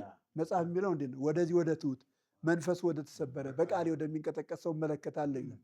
እና እግዚአብሔር ሁልጊዜ በዓለም ላይ የተናቁትን በዓለም ላይ ቦታ ያልተሰጣቸውን ስፍራ ያልተሰጣቸውን ሰዎች ይመለከታል። ለምንድን ነው ራሱ ይህንን ያደረገው ብዬ ሳስብ እነሱ ናቸው ለእግዚአብሔር ቅርብ፣ እነሱ ናቸው ለጌታ ልባቸው የተከፈተ እና ህዝባችን ይህንን እንዲያስተውል ነው። እኔ በተለይ ይህንን ያነሳሁትኝ አሁን ብዙ ጊዜ የሃይማኖት አባቶችን ነው የሚጠብቀው ሰው አይደለ? ትልልቅ ሰዎችን ነው የሚጠብቀው ሰው። ግን እንደዚህ አይደለም። እግዚአብሔር ለታናናሾች ይገለጣል። እግዚአብሔር ለትሑታን ይገለጣል። እግዚአብሔር በሰው ውስጥ ግምት ላልተሰጣቸው ይገለጣል እና ብዙዎቹ ጻድቅ ናቸው፣ ቅዱስ ናቸው፣ እግዚአብሔር ይሰማቸዋል፣ የተከበሩ ሰዎች ናቸው ተብለው የታሰቡ ሰዎች እነሱ እውነት ሳይገባቸው ለታናናሾች እውነት ይገባል። ስለዚህ የሚነገረውን የወንጌል እምነት ህዝባችን በጥንቃቄ እንዲሰማ ነው ይህንን የምናገረው። የሚነገረውን የወንጌል እውነት ህዝባችን በጥንቃቄ መስማት አለበት። በዚያም ዘመን ቢሆን ጌታ ሲወለድ ታላላቆች እያሉ፣ የሃይማኖት መሪዎች እያሉ፣ የተከበሩ ሰዎች እያሉ ምድረ በዳ ሄዶ ቤተ መቅደሱም ራሱ እያለ ማለት ቤተ መቅደሱ ነበረ እኮ ያለ እዚያ እያለ ወደ ቤተ መቅደሱ ሳይሆን እረኞች ወዳሉበት ቦታ ሄዶ ለእረኞች ነው የተገለጠው እና ህዝባችን ይህንን ማስተዋል አለበት። የልደትን በዓል ሲያከብር እኛ እየተናገርን ያለ ነው የተወለደውን ጌታ እንዲያውቅ፣ የተወለደው ጌታ እንዲገባው፣ የተወለደበትን ዓላማ ተረድቶ ለዚህ ለተወለደበት ዓላማ ራሱን ሰጥቶ ጌታውን እንዲያከብር ነው። ይሄ አንደኛው ሀሳቤ ነው። ሁለተኛው ነገር ደግሞ ስለ ሰብአ ሰገል ነው። ለነገሩ ሰብአ ሰገል አንልም።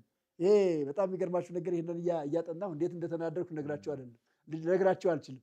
ሰብአ ሰገል ምን ማለት ነው ታውቃላችሁ? የጥንቆላ ሰዎች ማለት ነው።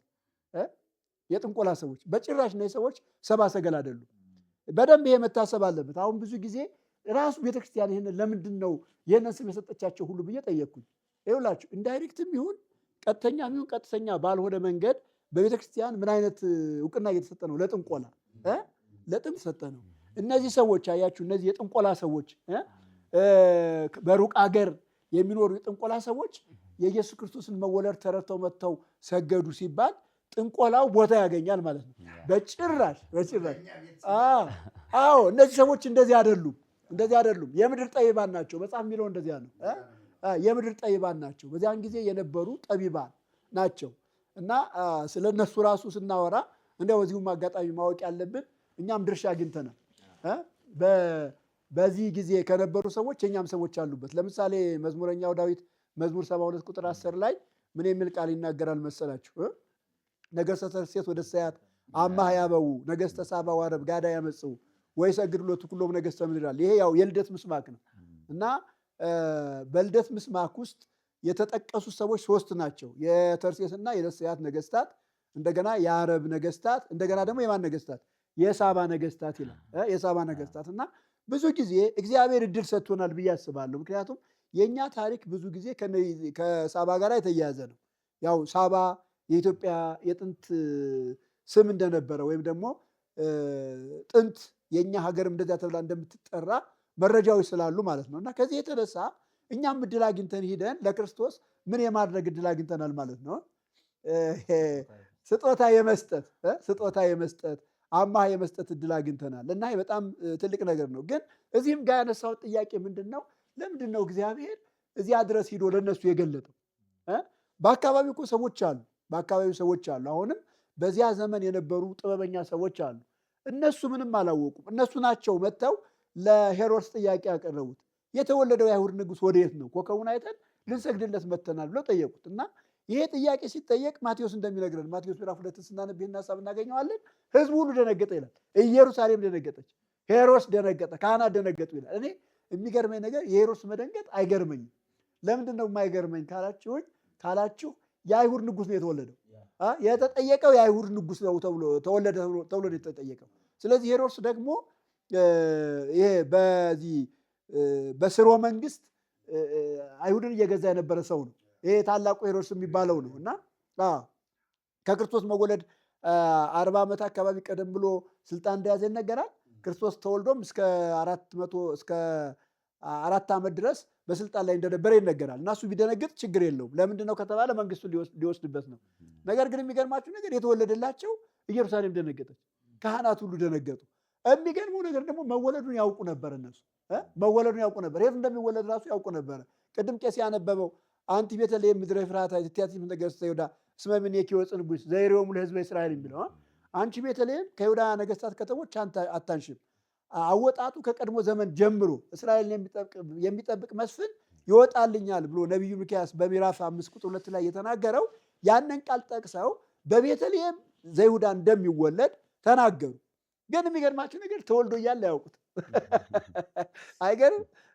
ሌሎች ከሩቅ አገር መጥተው ሊሰግዱለት እየጠየቁ እየፈለጉ እዚያው አጠገቡ የተቀመጡ ሰዎች ግን የንጉሳቸውን መወለድ አያውቁ እና ለምንድን ነው እግዚአብሔር ራሱ ሩቆ ሄዶ እዚያ መግለጥ የፈለገው ሁሉ ብዬ አሰብኩኝ እና ይህን ሳስብ ምን መጣልኝ? ይኸውላችሁ ሁልጊዜ እግዚአብሔር ሩቅ ነው የተባለውን ነው ማቅረብ የሚፈልገው። ለሱ ልቡ ክፍት የሆነውን ነው ማቅረብ የሚፈልገው እንጂ ቤተክርስቲያን አካባቢ ስለኖረ ቤተ መቅደስ አካባቢ ስለኖረ እዚያ ስላገለገለ ትልቅ ሰው የሃይማኖት ሰው ስለተባለ እግዚአብሔር ያንን አይፈልገውም። እግዚአብሔር ሁልጊዜ ምን ይፈልጋል ከተባለ እሱን የሚፈልግን ሰው ይፈልጋል። እንትናም ጴጥሮስም እኮ ይህን ተናግሯል። እግዚአብሔር ለሰው ፊት እንደማያዳላ ነገር ግን እሱን የሚፈራ በየትኛውም ቦታ ካለ ራሱን ሊገልጥለት እንደሚችል ጴጥሮስ ተናግሯል እና ከዚህ የተነሳ ለነሱ ራሱን ገለጠ እና ይሄ በጣም ትልቅ ነገር ነው እና ህዝባችን እንዲያስተውል ነው። አሁን እነዚህ 2 ሀሳቦች ያነሳሁትኝ በሃይማኖት ተይዞ በወግ ተይዞ በስርዓት ተይዞ አዳኙን ሳያውቅ ሊቀር ይችላል አይደለ? የተወለደውን ጌታ ሳያውቅ ሊቀር ይችላል። ለምሳሌ ልደት ይከበራል በእኛ ቤተክርስቲያን፣ ቅድም ለማንሳት ሞክሬያለሁ። ጥምቀት ይከበራል አይደለ? ትንሣኤ፣ ስቅለት ይከበራል። ግን ሰው ክርስቶስን አውቋል፣ አዳኙ ገብቶታል፣ ተረድቷል፣ ኢየሱስን ያውቃል ሲባል እንደዚህ አይደለም። ካወቀ ስለ ኢየሱስ ሲነሳ ሰው አይከፋው አይደለ? ከገባው እኮ እንደዚያ ነው። ካወቀ የእግዚአብሔርን ቃል ሰው ሲነግረው ደስ ብሎት ነው መቀበል ያለበት አይደለ? ይሄማ የአምላኬ ቃል ነው፣ ይሄማ ለእኔ ሲል ከሰማይ የወረደው የጌታዬ ቃል ነው ማለት ነበረበት። ግን ይህንን አናይም እና ለምንድን ነው ይሄ እየሆነ ያለው ብለን ስንል ሃይማኖተኛ መሆን፣ በሃይማኖት ቤት ተወልዶ ማደግ፣ በሃይማኖት ስርዓት መመላለስ፣ ሃይማኖታዊ ድርጊት እየፈጸሙ መኖር ክርስቶስን እንዲያውቅ ሊያደርግ አይችልም። እና ዛሬ ይህንን በዓል ስናከብር የምትሰሙን አድማጮቻችንን የምንጋብዛችሁ በተለይ ኦርቶዶክሳውያን ወንድሞችን፣ እናቶችን፣ አባቶችን የምንጋብዛችሁ ምንድን ነው? ክርስቶስን ካወቃችሁ ከእርሱ ጋር በደንብ ጥሩ ግንኙነት መስርታችሁ ከእርሱ ጋር ኑሩ፣ እሱን አምልኩ፣ ለእሱ የሚገባውን ክብር ስጡ። አዳኛችሁ ጌታችሁ እሱ ብቻ ስለሆነ ሌላ አዳኝ፣ ሌላ ጌታ፣ ሌላ ለእኛ ሲል የተወለደ ሌላ ነገር ስለሌለ እሱ ስለሆነ የተወለደው እሱን በማክበር ኑሩ። ያላወቃችሁ ደግሞ ያልገባችሁ፣ ለምሳሌ በስም ክርስቲያኑ ናችሁ፣ እነዚህ በዓላትን እያከበራችሁ በስርዓት የምትመላለሱ ሰዎች ከትክክለኛው አዳኝ ጋር ተዋወቁ፣ ከክርስቶስ ጋር ተገናኙ ነው።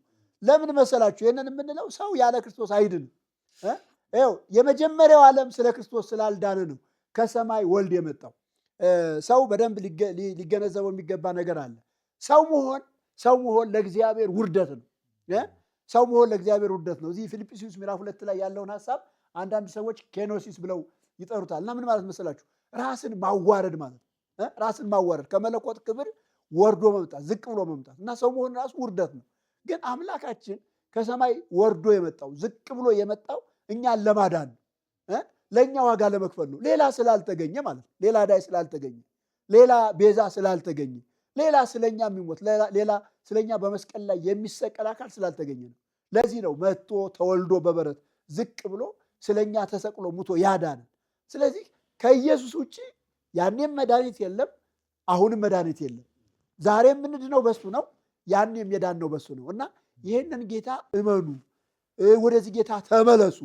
ኢየሱስ ክርስቶስን አዳኛችሁ፣ ጌታችሁ፣ መድኃኒታችሁ አድርጋችሁ ተቀበሉ። ቅድም መርጌታ መልአክ እየነገረን ነበርና መቀበል የሚለው ቋንቋ የቤተ ክርስቲያን ቋንቋ ነው። ወለለ ተወክፍዎ ነው የሚለው፣ ለተቀበሉት ነው የሚለው። እዚህ መጽሐፉም ንትቀበል መራዊ ዘመጻም ሰማይ ነው የሚለው አይደለ? ከሰማይ የመጣውን ሙሽራ ለመቀበል እንዘጋጅ አይደለ? እንመላለስ፣ ወይ እሱን ተቀብለን እንመላለስ፣ እንደዚያ ነው የሚለው። ስለዚህ ያለ እሱ የምታደርጉት ሃይማኖታዊ ስርዓት፣ ያለ እሱ የሚደረግ መብል መጠጥ፣ ያለ እሱ የሚደረግ ማንኛውም ነገር አይጠቅምም። እና ይህንን ጌታ ተቀብለን ወይም ተቀብላችሁ በዚህ ጌታ ተመላለሱ ለማለት ነው። እግዚአብሔር ባርካችሁ። ባሉ የሰላም የድል የስኬት ይሁንላችሁ። መልካም በዓል ይሁንላችሁ።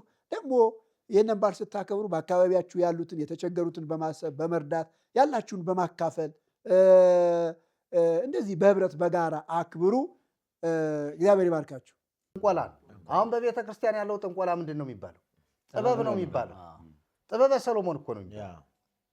እና ዛሬ እነዚህ ሰዎች ጠቢባን ናቸው ሲባል ወይም ደግሞ ፈላስፎች ናቸው ሲባል እነሱ የሚመራመሩት ከጥንቆላ ጋር የተያያዘ አይደለም እንዴ? ራስ እግዚአብሔር በሰጣቸው ተፈጥሯዊ ዕውቀታቸው የሚያደርጉትን ምርምር ነው ጥበብ ያለው። የእኛ ሀገር ደግሞ ጠቢብ የሚባሉት በቤተ ክርስቲያኒቱ ያሉ ሰዎች ተስበው አጋንንትን ስበው መናፍስትን ጠርተው ለሰዎች መድኃኒት ቀምመው እና ስር አንግስ በአንቲዮት ውስጥ አንግሰው የሚሰጡ ሰዎች ጠቢባን ይባላሉ። ውሸት ነው እሱ። ጠንቋዮች ነው የሚባሉ፣ መተተኞች ነው የሚባሉ፣ ስርማሾች፣ ቅጠል በታሾች እንደዚህ ነው የሚባሉና እሱን ላያስረግጠን ለመናገር ነው። ቀሲስ ማጠቃላይ ሀሳብ ይናገሩና የሰማን ቆይተናል። የመጣበት አመጣጥ የሚደንቀው በሰው ዓለም ስርዓትና ህግ ነው። የሰው ዓለም ስርዓት ሰው ወደ መኖር የሚመጣው በመወለድ ነው። ዝም ብሎ አይመጣም። እና ጌታችን ኢየሱስ ክርስቶስም የመጣው ደግሞ በምንድን ነው? በመወለድ በመርህ በስርዓት ነው። እና ሲመጣ ታዲያ እንደ አምላክነቱ የመጣው ፍጹም አምላክ ፍጹም ሰው ሆኖ ነው። ቃል ስጋ ሆነ። ቃል ነው ስጋ የሆነው። ይህ ቃል ስጋ የሆነው ጌታችን ኢየሱስ ክርስቶስ ወደዚህ ዓለም የመጣበት ሰዋዊ የሆነውን ስርዓትና ህግ ጠብቆ እንደ ሰው ነው የመጣው። ስለዚህ የሚያስደስተው ነገር ሰውም ሊቀበለው የሚገባ መሆኑ የሚታወቀው ከዚህ አንጻር ነው። አባታችን ጌታችን ኢየሱስ ክርስቶስ ስለመጣበት ነገር በሰማርያ፣ በይሁዳ፣ በገሊላ በግልጽ በተመላለሰበት ጊዜ ተናግሯል። ይህንን በሚናገርበት ጊዜ ፈሪሳውያን፣ ሰዱቃውያን ቀርበው ጠይቀውታል እና ሲጠይቁት ምናለ አንተ እንዴት የእግዚአብሔር ልጅ ነኝ ትላለህ ብለው ጠይቀውታል። ይህንን በሚጠይቁበት ጊዜ ነገርኋችሁ፣ እናንተ አታምኑም። እናንተ የአባታችን የአብርሃም ልጆች ነን ትላላችሁ፣ ነገር ግን የአብርሃም ልጆች አይደላችሁም ብሎ መልስ ይሰጣቸዋል። አይ እኛስ ከአባታችን ከአብርሃም ዘር ነን ይሉታል። እናንተስ አይደላችሁም፣ እናንተ ከአባታችሁ ከዲያብሎስ ናችሁ ይላል። ይህንን ባሉበት ጊዜ አንድ ጥያቄ ይጠይቁታል። ኢየሱስን ጥያቄ ሲጠይቁት አንተ ራስህን ማነኝ ትላለህ ብለውታል። አንተ ከአባታችን ከአብርሃም ትበልጣለህን ብለው ጠየቁት። ጌታ ኢየሱስ ክርስቶስ አባታችሁ አብርሃምም ቀኔን ያይ ዘንድ ሐሴት አደረገ፣ አየም፣ ደስም አለው ይላል። እንግዲህ አባቶቻችን የተነገረውን የትንቢት ቃል ምን ብለዋል? አይተውታል። በራእይ አይተውታል። ያንን አይተው ትንቢትን ተናግረው መጻሕፍትን ጽፈዋል። ኢሳይያስ ድንግል በድንግልና ጸንሳ በድንግልና ትወልዳለች የተባለው ምን አገኘ ማለት ነው? ፍጻሜን አገኘ። ፍጻሜ ድንግል ትጸንሳለች። በድንግልና የሚለው በተለምዶ በኢትዮጵያ ኦርቶዶክስ የሚባል ነው እንጂ ድንግል ትጸንሳለች ነው። ድንግል ትጸንሳለች፣ ወንድ ልጅም ትወልዳለች። ያው ያደኩበት ያው ምንድን ነው ልማድ ያሰድዳል። አዲገ ልማድ ነው። በድንግልና ጸንሳ በድንግልና ወለደች የሚለው አዲገ ልማድ ነው። ይታረፍልኝ እና ድንግል ጸንሳ ትወልዳለች የሚለው ትንቢት ፍጻሜ ያገኘበት ነው። ምክንያቱም ያ በስጋ የመጣው ጌታችን ኢየሱስ ክርስቶስ የተገለጠበት፣ ይህንንም ደግሞ ቀድሞ እረኞች አይተው እረኞችና መላእክት በአንድነት ዘምረው ለሌሎች ደግሞ ያስተላለፉበትን ክፍል እንመለከታለን። ነገር ግን እኔ አንድ አሁን ስላነሳችሁት ነገር ቅድም ካነበብኩት ክፍል እዛ ሚክያስ ላይ አንድ ነገር ማለት እፈልጋለሁ። ለምን የመጣበትን ዓላማ እንዲያው ሰዓትንም ላለመውሰድ እዛ ጋር አንድ ነገር ብሏል። ወደ ታች ከመጣ በኋላ እንግዲህ የአሦር አገር በሰይፍ የምድሩንም አገር በመግቢያው ውስጥ ያፈርሳሉ። አሦራውያንም ወደ አገራችን በገባ ጊዜ ዳርቾቻችንን በረገጠ ጊዜ እነርሱን ይታደጋል። የያዕቆብም ቅሬታ በብዙ አሕዛብ መካከል ከእግዚአብሔር ዘንድ እንደሚወርድ ጠል በሳር ላይ እንደሚወርድ ካፊያ ሰውንም እንደማይጠብቅ የሰውንም ልጆች ተስፋ እንደማያደርግ ይሆናል። በዱር አራዊትም መካከል እንዳለ አንበሳ በበጎች መንጋም መካከል አልፎ እንደሚረግጥ የሚታደግ ሳይኖር እንደሚነጥቅ እንደ አንበሳ ደቦል እንዲሁ የያዕቆብ ቅሬታ በአሕዛብና በብዙ ወገኖች መካከል ይሆናል። እጅህ በጠላቶችህ ላይ ከፍ ከፍ ትበል፣ ጠላቶችህ ሁሉ ይጥፉ። በዚያን ቀን ፈረሶችህ ከመካከልህ አጠፋለሁ፣ ሰረገሎችህንም እሰብራለሁ ይላል እግዚአብሔር። የምድርህንም ከተሞች አጠፋለሁ፣ ምሽጎችህንም ሁሉ አፈርሳለሁ፣ መተትንም ከእጅህ አጠፋለሁ፣ ሟርተኞችንም ከእንግዲህ ወዲህ አይሆኑልህም። የተቀረጹትን ምስሎችህንና ሐውልቶችህን ከመካከልህ አጠፋለሁ፣ ለእጅህም ሥራ ከእንግዲህ ወዲህ አትሰግድም። የማምለኪያ አጸዶችህም ከመካከልህ እነቅላለሁ፣ ከተሞችንም አፈርሳለሁ።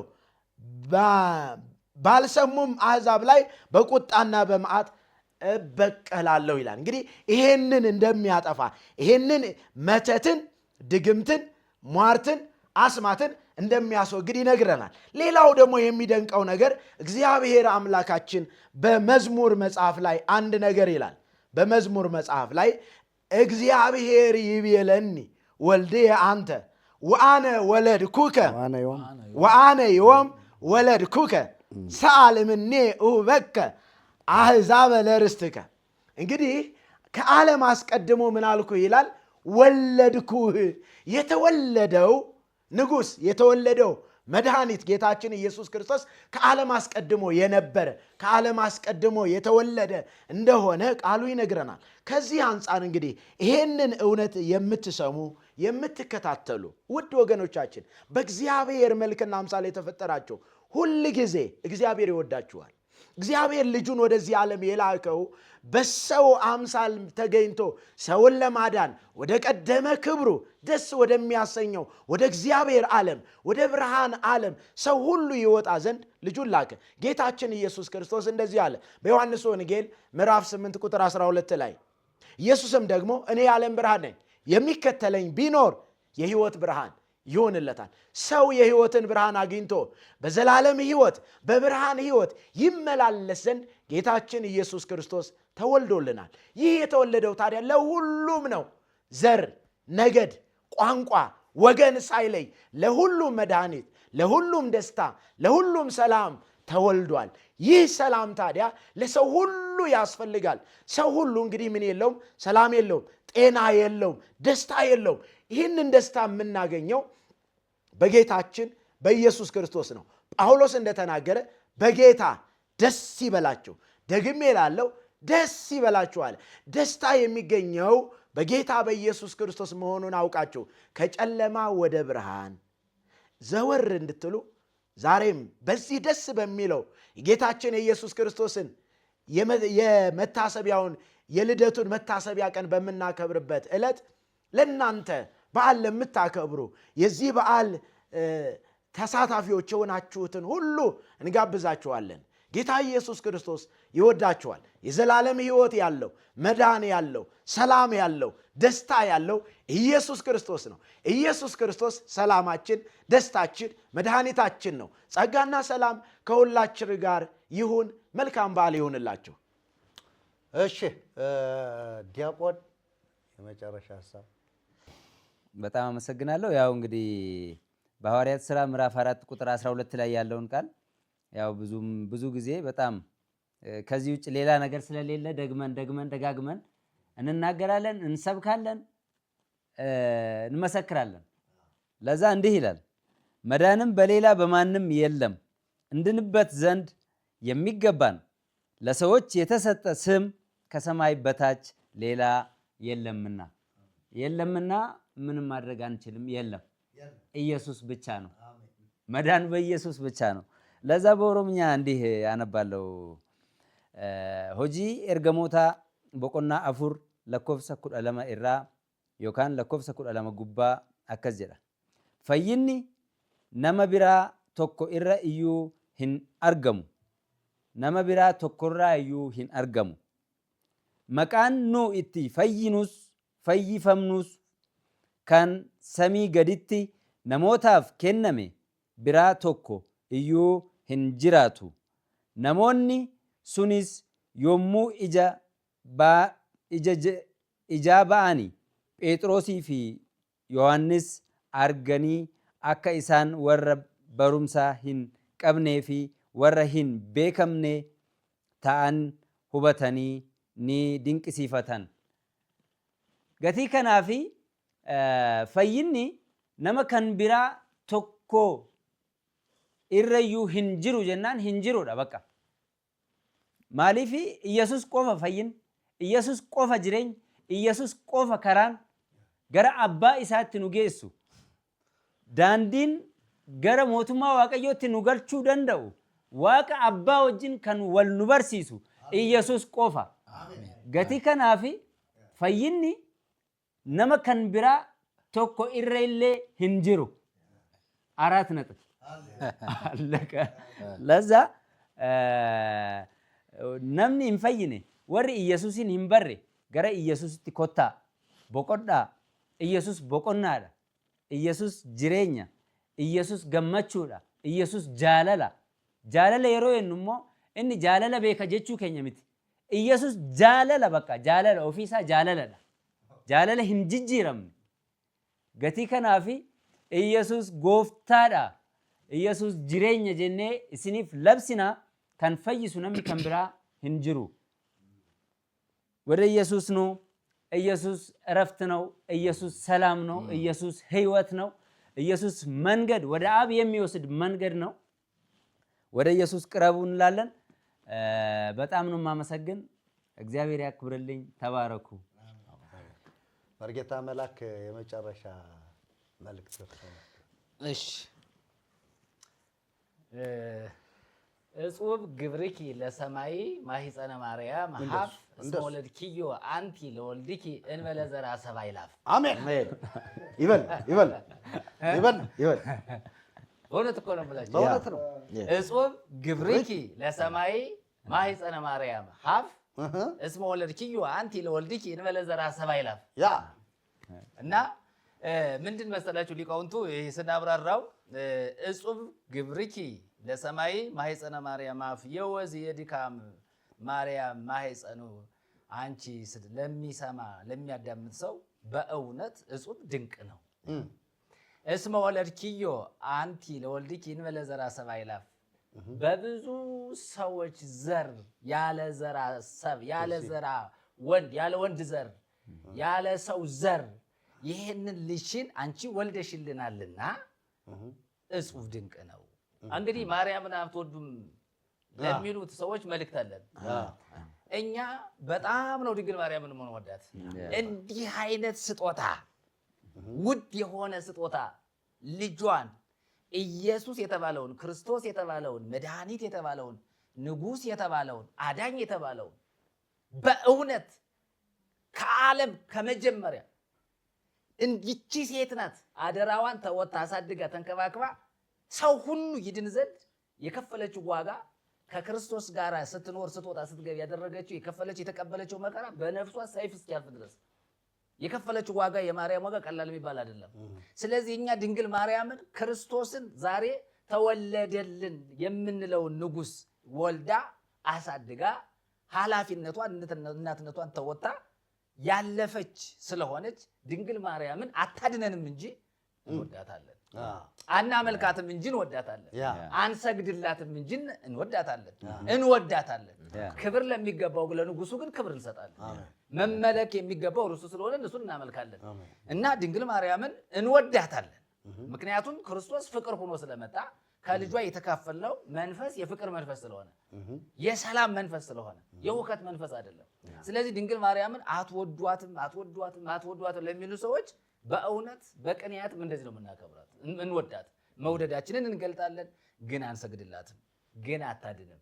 ግን ከሞት አታድንም። ከኃጢአት አታድንም። ከእስራት አትፈታም። ለዘላለም ክብር አታበቃም። ለመንግስተ ሰማያት አታበቃም እንጂ መውለዷን እናውቃለን። መጽሐፍ እንደነገረን እንወዳታለን። በጣም ብፅዕት ነች፣ ያመነች። እንዲያውም የመጀመሪያው በአዲስ ኪዳን የመጀመሪያ አማኝ ክርስቲያን ማነች? ማርያም ነች። እንዲያውም ከእሷ ህይወት የምንካፈለው የምንማረው ብዙ ነገር አለው እኮ። በመንፈስ ቅዱስ የተሞላች የእግዚአብሔርን መንፈስ ያስተናገደች ድምፅ የሰማች ቃል የተቀበለች ያለ ጥርጥር እና እንዲህ አይነት መልእክት በጣም በጣም በጣም ከእሷ የምንካፈለው በጣም ብዙ ነገር የምንማረው ብዙ ትምህርት ስላለ ማለት ነው እና ማርያምን አትወዱም ለሚሉ ለሁሉም ለሚሰሙን ለሚያዳምጡን በሚዲያም በአካልም በምንም ለሚሰሩ ሰዎች እኛ ማርያምን እንወዳታለን። የኛ ትግላችን አታድንም ነው። ይሄንን ተረድተው እኛ እንደምንወዳት ይውደዷት እንጂ ያምልኳት አይሰገድላትም። ለምን መሰለዎት? ቅድም ያልናቸውን ሰብአ ሰገል ወይም የጥበብ ሰዎች የተባሉ ሰዎች መጥተው 3 ነገር አቅርበዋል። ዕጣን፣ ከርቤና ወርቅ። ይህን ሲያቀርቡ ከማርያም ጋር ሕፃኑን አገኙት ነው የሚለው አይደለ?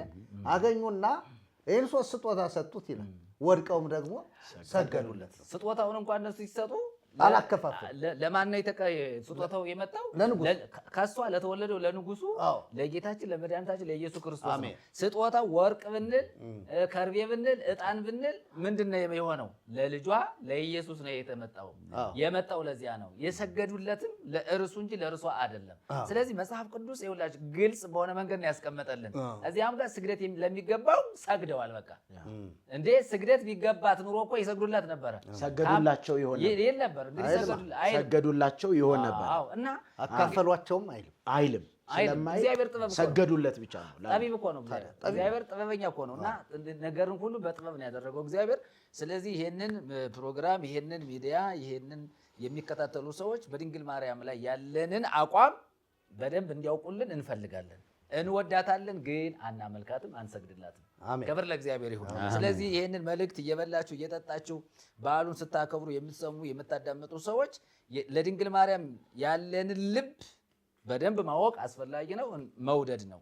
ከዚህ ያለፈ ነገር ግን የለንም፣ አልተጻፈልንም ለማለት ነው። እና መልካም በዓል ብያለሁ። እግዚአብሔር ይመስገን። ጌታ ይባረክ። ወራሹ ሕፃን ሆኖ ባለበት ዘመን ሁሉ ምንም የሁሉ ጌታ ቢሆን ከቶ ከባሪያ አይለይም። ነገር ግን አባቱ እስከቀጠረለት ቀን ድረስ ከጠባቂዎችና ከመጋቢዎች በታች ነው። እንዲሁ እኛ ደግሞ ሕፃናት ሆነን ሳለን ከዓለም መጀመሪያ ትምህርት በታች ተገዝተን ባሪያዎች ነበር። ነገር ግን የዘመኑ ፍጻሜ በደረሰ ጊዜ እግዚአብሔር ከሴት የተወለደውን ከሕግም በታች የተወለደውን ልጁን ላከ፣ እንደ ልጆችም እንሆን ዘንድ ከሕግ በታች ያሉትን ይዋጅ ዘንድ። ልጆችም ስለሆናችሁ እግዚአብሔር አባ አባት ብሎ የሚጮህ የልጁን መንፈስ በልባችሁ ውስጥ ላከ ይላል። ክብር ለኢየሱስ ይሁን። እንግዲህ ወራሹ ይህ ነው። ሃሌሉያ። ወራሹ ወረሰን፣ ለራሱ አደረገን። ለምን ሲባል የደሙን ዋጋ ስለከፈለ። ጌታ ይባረክ። ወደ ተመልካቾቻችን እንግዲህ ዛሬ እያከበርን ያለነው ይህ 2018 ዓመተ ምህረት የሚከበረው የጌታችን የመድኃኒታችን የኢየሱስ ክርስቶስ የልደት መታሰቢያ ቀን በጣም ደስ በሚል ልዩ አይነት ወሬ ሳናስገባ፣ ዘር ሳንለይ፣ ቋንቋ ሳንለይ፣ ፖለቲካ ሳናስገባ ሕያውን እግዚአብሔርን ብቻ እንደ መላእክትና እንደ እረኞች እያከበርነን ያለ ነው። ስለዚህ እናንተም ደግሞ እንዲህ ባለ መንፈስ ብታከብሩ አንደኛ ለኢትዮጵያ ሰላም ነው፣ ለምድራችን ሰላም ይሆናል። የሰው ልጆች ራሳቸው ፍቅር፣ ሰላም፣ ደስታ በመካከላቸው ይሰፍናል። ያለበለዚያ ዛሬ በሬ አርደህ ነገ ሰው የምታርድ ከሆነ፣ ዛሬ በሬ በልተህ ነገ የሰውን ስጋ በሐሜትም ይሁን በመግደል የምትበላ ከሆነ አንተ ሰው አይደለህም። አንተ ሰው ሆይ ጌታ ይወድሃል። ስለዚህ ጌታ የሰላሙን ፍጻሜ የለውም ተብሎ የተጻፈ የዚህች ዓለም ሰላም ያለ ኢየሱስ አይሆንምና ኢየሱስን በመቀበል ሕይወትህን አድስ፣ ለውጥ፣ ብልትህን ግደል አይደል? በምድር ያሉ ብልቶቻችሁን ግደሉ ነው የሚለው። ግደሉ፣ እኒህ የሚገድሉ የአመፃ የቃጦር የሆኑ ግደሏቸው ይላል። ስለዚህ በምድራችን ላይ ሰላም እንዲመጣ፣ በምድራችን ላይ ሰላም እንዲሰፍን፣ ሰዎች ሁሉ በፍቅር እንዲኖሩ ካስፈለገ ፍቅር የሆነውን ስለ ሰው ልጆች ራሱን አሳልፎ የሰጠውን ጌታ ኢየሱስ ክርስቶስን መቀበልና ማመን ነው። እርሱ ሰላማችን ነው። ስሙ የተባረከ ይሁን። ሰላሜን እሰጣችኋለሁ፣ ሰላሜን እተውላችኋለሁ፣ እኔ የምሰጣችሁ ዓለም እንደሚሰጥ አይደለም ያለው ጌታ ኢየሱስ ይወዳችኋል። ወደ ኢየሱስ ነው። ጌታ ይባርካችሁ። መልካም የልደት መታሰቢያ ቀን ይሁንላችሁ። የምትበሉት የምትጠጡት ሁሉ ጤና ይሁናችሁ። ሰላሙን ሁሉ ያብዛላችሁ። እግዚአብሔር ይባርካችሁ። ወስብሐት ለእግዚአብሔር።